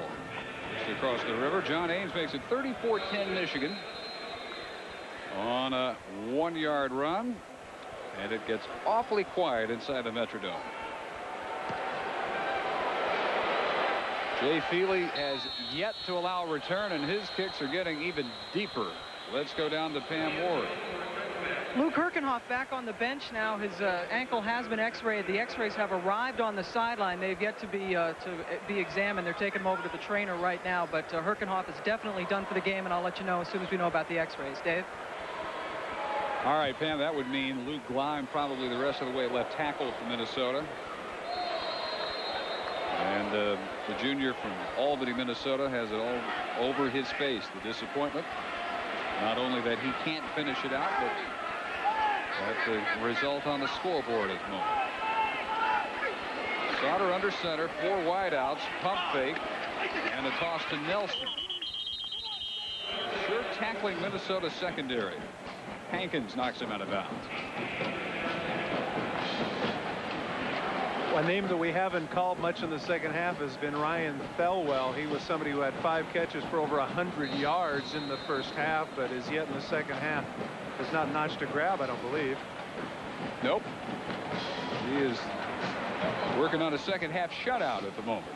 5 for 106 in the first 2 quarters, though. But they've got him hooked up with Mr. Woodson, and that's had a calming effect on Ryan. Draw play, and Hamner squeezes through where it didn't appear there was a whole lot of room. He's got first down yardage to the 36. A gain of 9. Thursday night college football returns to ESPN on Halloween night at 7:30 Eastern, the weekend kickoff show. And then at 8, it's Boston College flying into Pittsburgh to tackle Billy West and the Pitt Panthers in a Big East battle. So what are you going to be on Halloween? What are you going to go as? Don't tell me you're going to go as a play-by-play man. That's not right. Well, I'm thinking maybe I'll go as you. We'll get out the shears this week. All right. I don't know if you could lift that much in 3 days, but okay, give it a shot. Well, we'll concentrate on the neck up, maybe. Hamner cut down by Joaquin Fazell. True story. 10 years ago. I had these friends that said, hey, you know, for years I'd listen to these people say, hey, why don't you go as a football player? And I said, oh, that's just so lame. So finally, I just did it. I went down to the practice field, got my uniform, and just got dogged. Said, that's the stupidest thing I've ever seen. What's wrong with you? So since then, I haven't gone as anybody. So you're cashing it either way. Wow. For not doing it and then for doing it. I think I'll go with Sergeant Carter. You had the right idea. Maybe Sergeant Bilko. Sauter has one picked off. They finally hang on to one, and this is Hankins,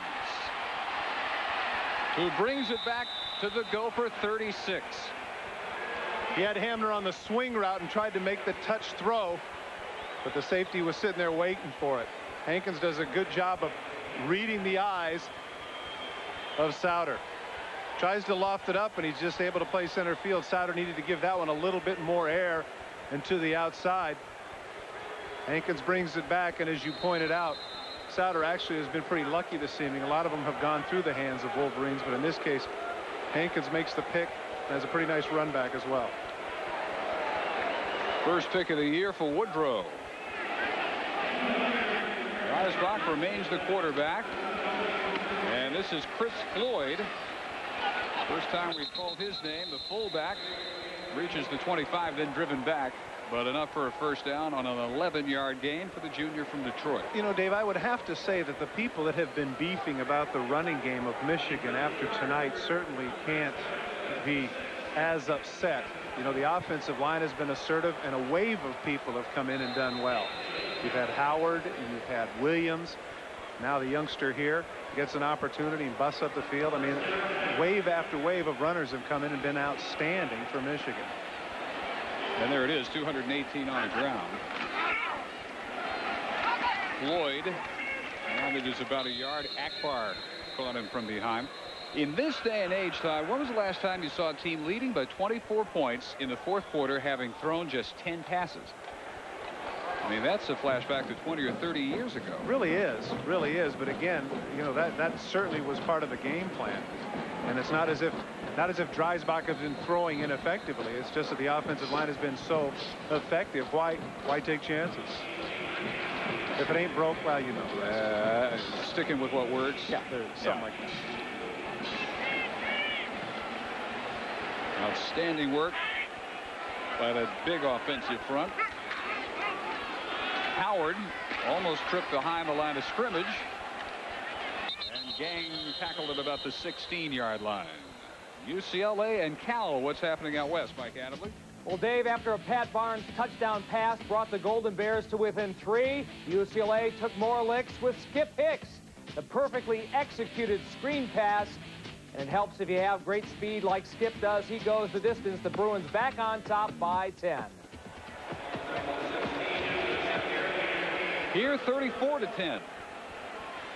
For the 10th-ranked Wolverines, who will hope to move up. Floyd. And a little extracurricular after the hit. But no flags down. Now, Alabama, with its first loss, you know, they'll drop a bit. Michigan hoping to improve, should they hang on here, and certainly expect them to 6-1. But most of their Big Ten schedule still ahead of them, beginning next week with Michigan State. And they will close with both Penn State and Ohio State. So if they're still in the top 10 when it's all said and done, they will have earned it. And Michigan State's no slouch either. Very impressive today over Wisconsin, who obviously was still feeling the residual effects of another Northwestern come from Well, look at big Chris Floyd carrying the pile. Took 2 or 3 to wrestle him down. At the 9, it finally ends. Well, the Minnesota people have been on the field an awfully long time. A lot of fatigue setting in, and he's able to bust through some arm tackles. As we said, next week for Michigan, They have the Paul Bunyan Trophy on the line against the Spartans. It'll be at Michigan Stadium. ABC telecast at Purdue, home for Penn State. And so many years it comes down to Michigan, Ohio State. Could be the case again this year, depending on how many more survival jobs Northwestern can pull off. They will again close out on November 23rd with the Buckeyes. Good open field hit. Jerome Davis knifing in to knock down Chris Howard. Now I wonder if they're just content to run the ball, if they're going to go with a play action fake here and give Dreisbach a chance to throw it into the end zone. Howard, it was surprising he was going to come in. Floyd actually asked out because he was a little bit tired, and I'm thinking to myself, why did he do that? If I'm a youngster, get a chance to get to the end zone, I want to stay out there. Be interesting to see what the call is here as to whether or not they're going to go up top or stay in the ground game, content with their 24-point advantage.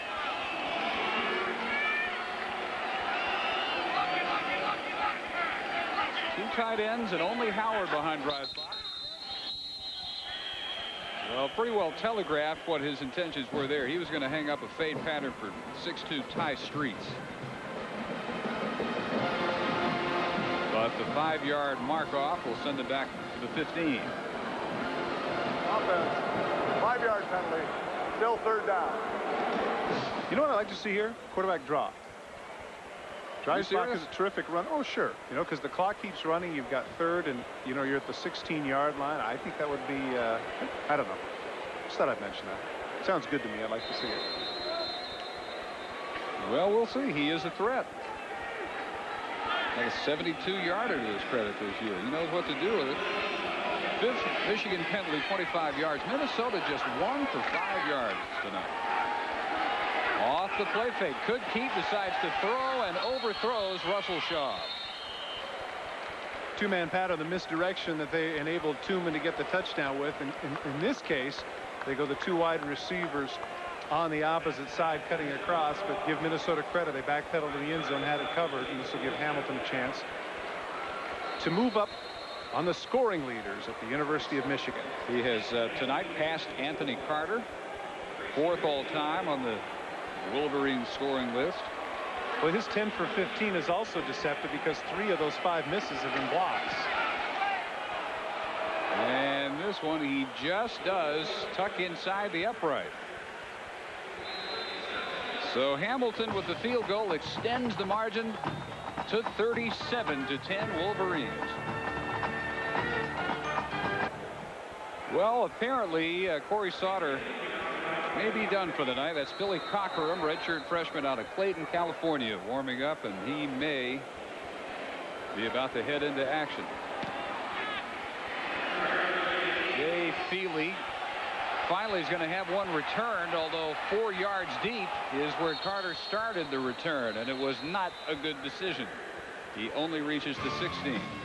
Well, if the X Games weren't enough for you, tune in to Destination Extreme as it presents Destination Extreme, presented by Slim Jim. Athletes compete in events ranging from BMX to inline skating. Destination Extreme only on ESPN2 Monday at 9:30 Eastern.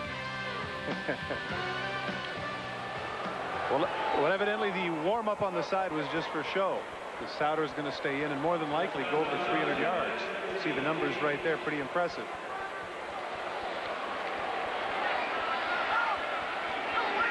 Of course, Minnesota in mostly close games this year. Cockerham has yet to attempt a pass. Javon Jackson swinging out of the backfield. Driven out by Woodson. Gain of about 3. Interesting story with regards to Javon Jackson, the young man who was supposed to be the starter for Minnesota, and then he had an injury. And of course, when Hamner came in and did the things that he did, averaging over 100 yards a game heading into this game, he entrenched himself as a starter. And when Jackson came back healthy, couldn't get his spot back. But to the credit of the coaching staff, they still get him in because he can make some contributions.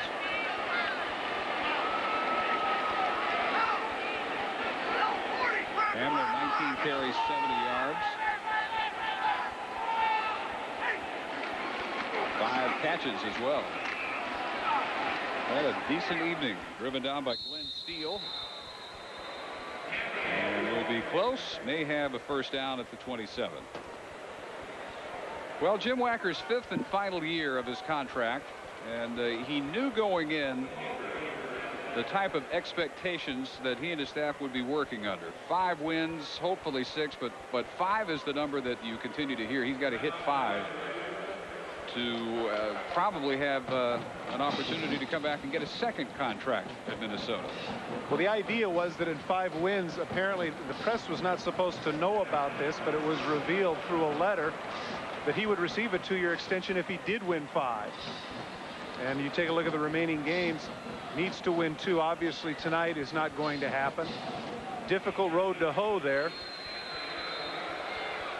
But then again, in the Big Ten, it always is. Illinois, which many feel, I mean, look, Indiana very competitive with Penn State for 3 quarters. Illinois almost beating Northwestern today, but there are no gimmies in the Big Ten. And tonight, notwithstanding, a lot of the games that are supposed to be blowouts aren't, as the league has played out this year.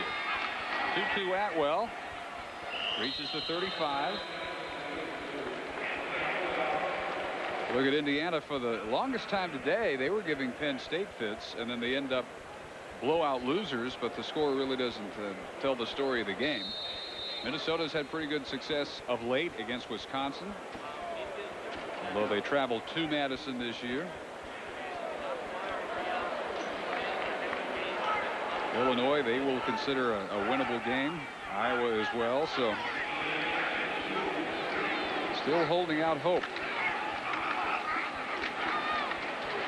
This is Evans, and with second effort, Byron Evans, a redshirt freshman out of Texas City, Texas, will have another Minnesota first down. Former Houston area player of the year for a state finalist high school club. Rushed for only, or a little under, 1,900 yards his senior year. I was about to say only 1,900. I meant over. He's been very impressive tonight. He had the 5-yard touchdown run, and twice now he's had first down carries with some special second effort. They need a big back like him. 209 pounds. They don't have many like him. Swarm probably will lose 1 or 2 here. Catch NFL Countdown tomorrow as Boomer and the boys, the McGinty family, will kick off your day at 11:30 Eastern. And among the topics, will Jimmy Johnson return to haunt Dallas? Former Heisman Trophy winner Ty Detmer, is he for real? And Steve Young, how healthy is he? Is it just my imagination, or are those 2 BYU quarterbacks, huh? Not bad. Not bad. They produced a few. And don't say no receivers. I knew that was coming. I knew you were going to say that. They didn't produce anybody that could catch the ball, or they could produce a lot of throws. From the shotgun, time for Sauter, but he's going to keep it and get cut down by Marcus Ray up from strong safety. Always interesting when guys like Marcus Ray from Columbus, Ohio, signed with Michigan, or vice versa guy. Yeah, exactly. Yeah. Exactly. That's always an interesting decision. Well, I think, you know what I think a lot of it has to do with is you're just so inundated with the lore of that particular community that maybe by the time you reach 18, you go, enough, I'm gone. Evidently so in his case. Yeah, you're either so steeped in it you can't wait to take part, right, or you can't wait to get away from it. That's it, exactly. And in this case, Lloyd Carr took advantage of Ray's desire to leave Columbus. 3rd and 8. Sauter for Atwell, and a flag is going to be thrown, although the pass was underthrown. It's going to work out okay. Interference will be called on Andre Weathers, who is Woodson's backup at the weak side corner. Good looking catch by Atwell, coming back to the ball and getting his hands underneath. We mentioned at the outset that the 2 Wells had to have big games for Minnesota to be competitive. Pass interference, defense, spot foul, automatic first down. And certainly Felwell started out that way, but in the second half both have been relatively quiet.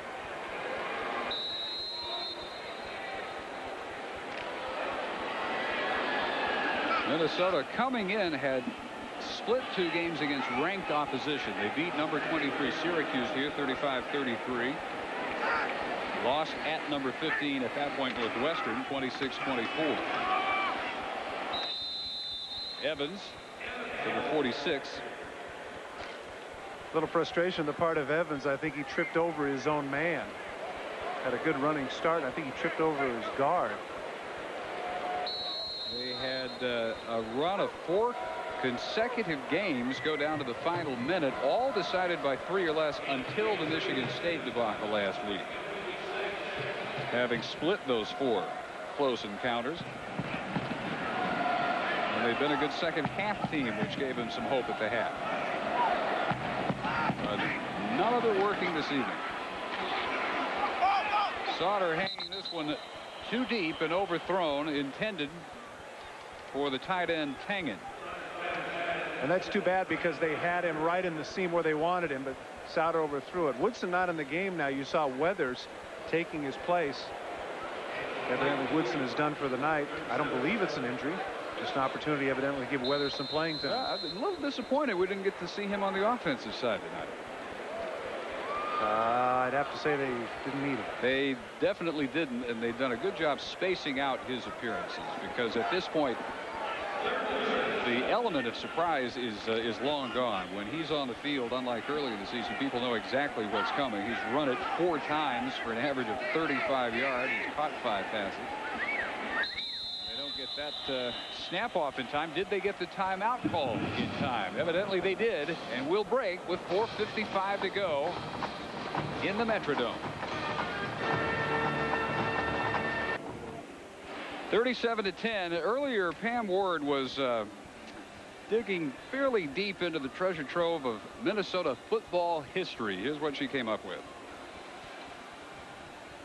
Dave, a lot of younger fans may not realize the great football history at the University of Minnesota. I'm here at the Gibson-Nagurski Football Complex. And Nagurski stands for Bronco Nagurski, one of the greatest players in the history of the game. He was here in the 1920s. In 1929, he was the first and only player to be named the consensus All-American at 2 positions at the same year, offensive tackle and fullback.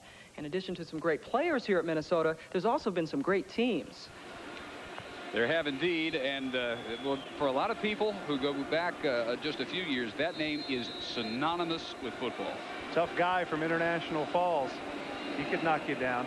He was a member of the Monsters, the Midway, with the Chicago Bears. Red Grain said getting hit by Bronco Nagurski was like getting an electric shock. Not an experience you savored. 3rd and 7 after the timeout for Sauter. Play fake, trouble, down at the 49-yard line. On the sack, it's Clint Copenhaver up from outside linebacker, and the 5th sack recorded by the Wolverine D tonight. That's the 26th sack that the offensive line of Minnesota has given up. And again, difficult for Sauter because the replacements in the offensive line. The protection just broke down.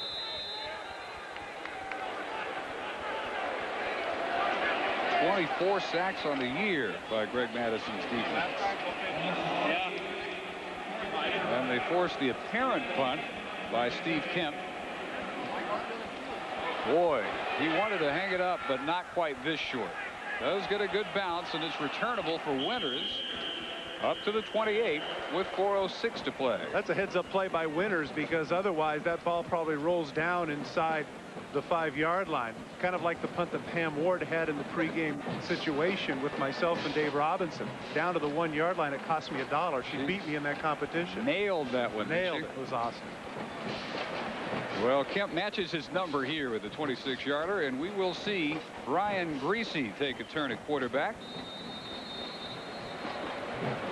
Dreisbach, as we mentioned, for this meeting last year and for most of the season, was out with a torn ligament problem in his throwing thumb, and so Greasy got most of the season. And against the Gophers last year, 14 of 19 for 271 yards and 4 touchdowns. This year he has only thrown 3 passes because Dreisbach, for the most part, has been the picture of health. Although there you can see he's got the ice on the non-throwing elbow. And talk about throwing and getting the most out of it. Look at that, 18.4 yards per attempt. You know what? I'm pretty sure that that's his percentage is right at about 80%. Yeah, about. You're right. Ian Gold carried for 4. 2nd and 6. Gold again. Good hard style. It's straight into Rufus Smith. Keeps the legs driving. And we'll bring up about a 3rd and 1.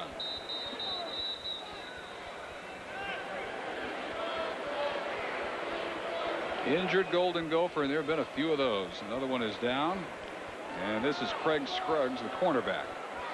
He's had to come up all night long with his 5'10", 170-pound frame and take on all these big 220, 230-pound runners. It's taken a toll on him, needless to say. Well, if they can keep that guy around, there's some hope for this defense. Tim Rose coordinated at Memphis and Cincinnati. Some outstanding units. Memphis, the number 3 total defense nationally, both 92 and 94. Cincinnati, shutout over Virginia Tech last year. Craig Scruggs ran off the field, and Michigan's ready to go after the timeout. 3rd and 1. Gold again. Stood up by Park Williams, but should have the first down. Where they give him forward progress, he's got it. Ian Gold, a freshman from Belleville, Michigan, 6'1", 200. And after Greasy took a couple of snaps, we now see Tom Brady, redshirt freshman quarterback from San Mateo, California. Rufus Smith, the latest Gopher, in a continuing series to be shaken up, and they're out tending to him now. Here's Tom Brady. Remind him a little bit of a guy named Elvis Gerbach. It's his second action of the season. You see limited numbers in limited activity. That's kind of a short stint for Greasy. Well, neither one has really had any serious time at all this year. Brady 6'5", 215. The last Minnesota win in this series 10 years ago, as Ricky Foggy outbattled Jim Harbaugh. And Minnesota knocked off then top-ranked Michigan on a last-second field goal. On the catch, Aaron Shea, a backup tight end. Aaron Shea evidently went out of bounds before he dropped the ball. Misdirection play that's been so effective for Michigan all night long. They run it again. And now, just as I mentioned, Greasy not getting the opportunity. You know what? Evidently they wanted to give Brady that one play, that opportunity to throw that one pass.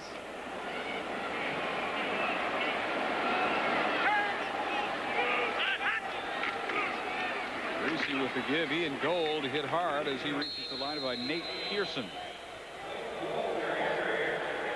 Freshman backup linebacker from Hutchinson, Minnesota. Brian Greasy, not a lot of people I think are aware, he originally enrolled at Michigan as a non-scholarship player.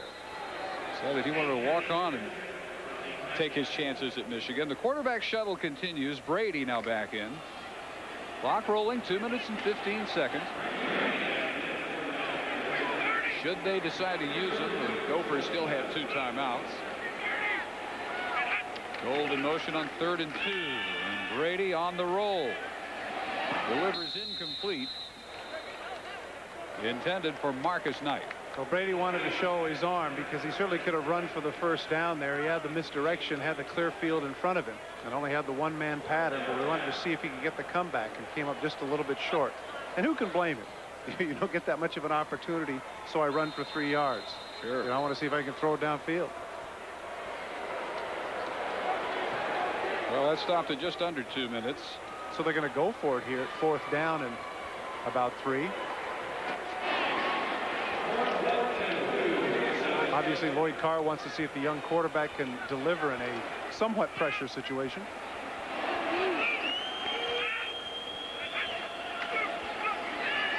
Brady. Great drop. And Shea makes the catch and will have the first down to the Minnesota 46-yard line. Shows some good composure, staying back in the pocket, waiting for his tight end to clear. Delivers it right on the money.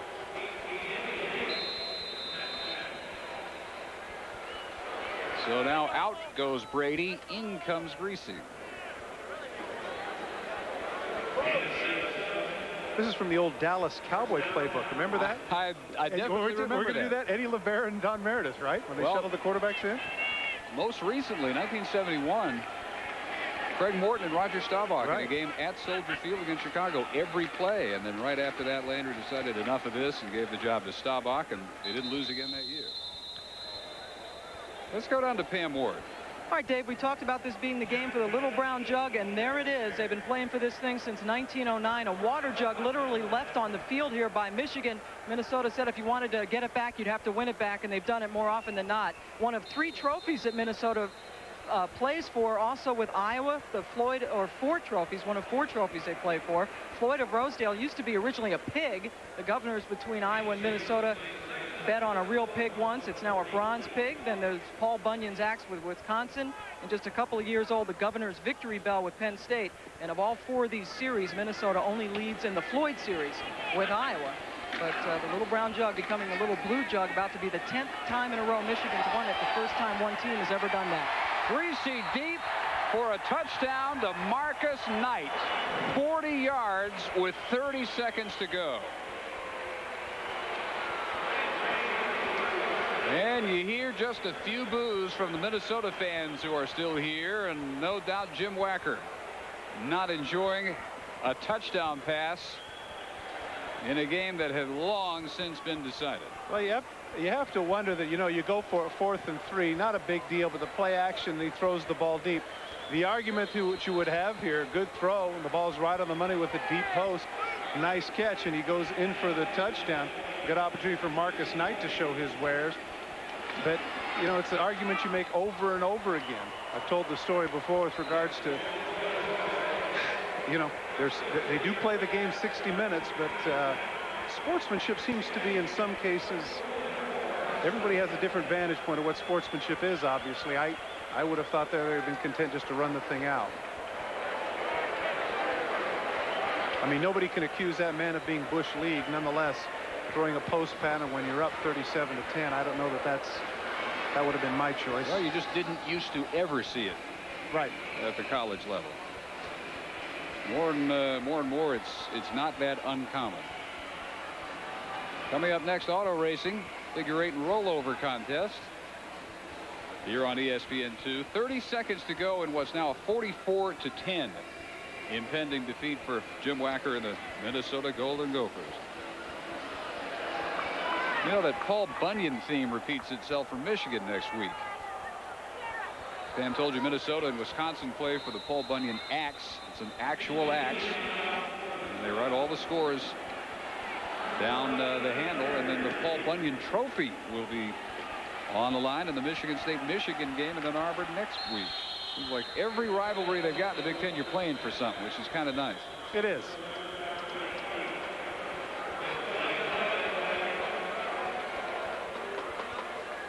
Well, with apologies to Bob Dole, that really is the most optimistic man in America. Really is. Very upbeat. Fun to be around. Very charismatic.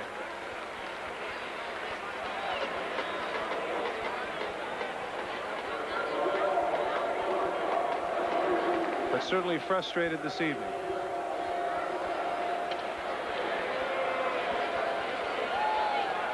Corey Sauter taking a little bit of a battering tonight, but he has had better than usual numbers. 36 attempts, 23 completions, 283 yards. And Billy Cockerham attempting his first collegiate pass, and just off the target, Lee Hutton with 24 seconds. Hey, he had him. He gets it over the other shoulder, and he knows it. Difficult adjustment for Hutton to come back against it, but that could have been a good way for that youngster to get a little confidence. Billy Cockerham's father, a former Cal assistant. He's from Clayton, California. 6'2", 209, a little bit smaller than Sauter. He has one more year to go here. Cochran, redshirt freshman. As is Byron Evans, and that may do it if Minnesota chooses to sit on their 2 timeouts. And the Jug will remain in Ann Arbor for the first time ever in the history of this series. A 10-game winning streak, and it belongs to Michigan. By a final count of 44-10.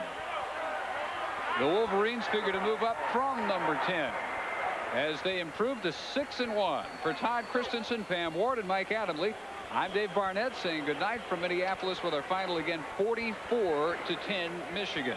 For a full recap of all of today's action, tune into ESPN for the Residents in College Scoreboard Show. Up next, the figure 8 and rollover contest. This has been a presentation of ESPN, the worldwide leader in sports.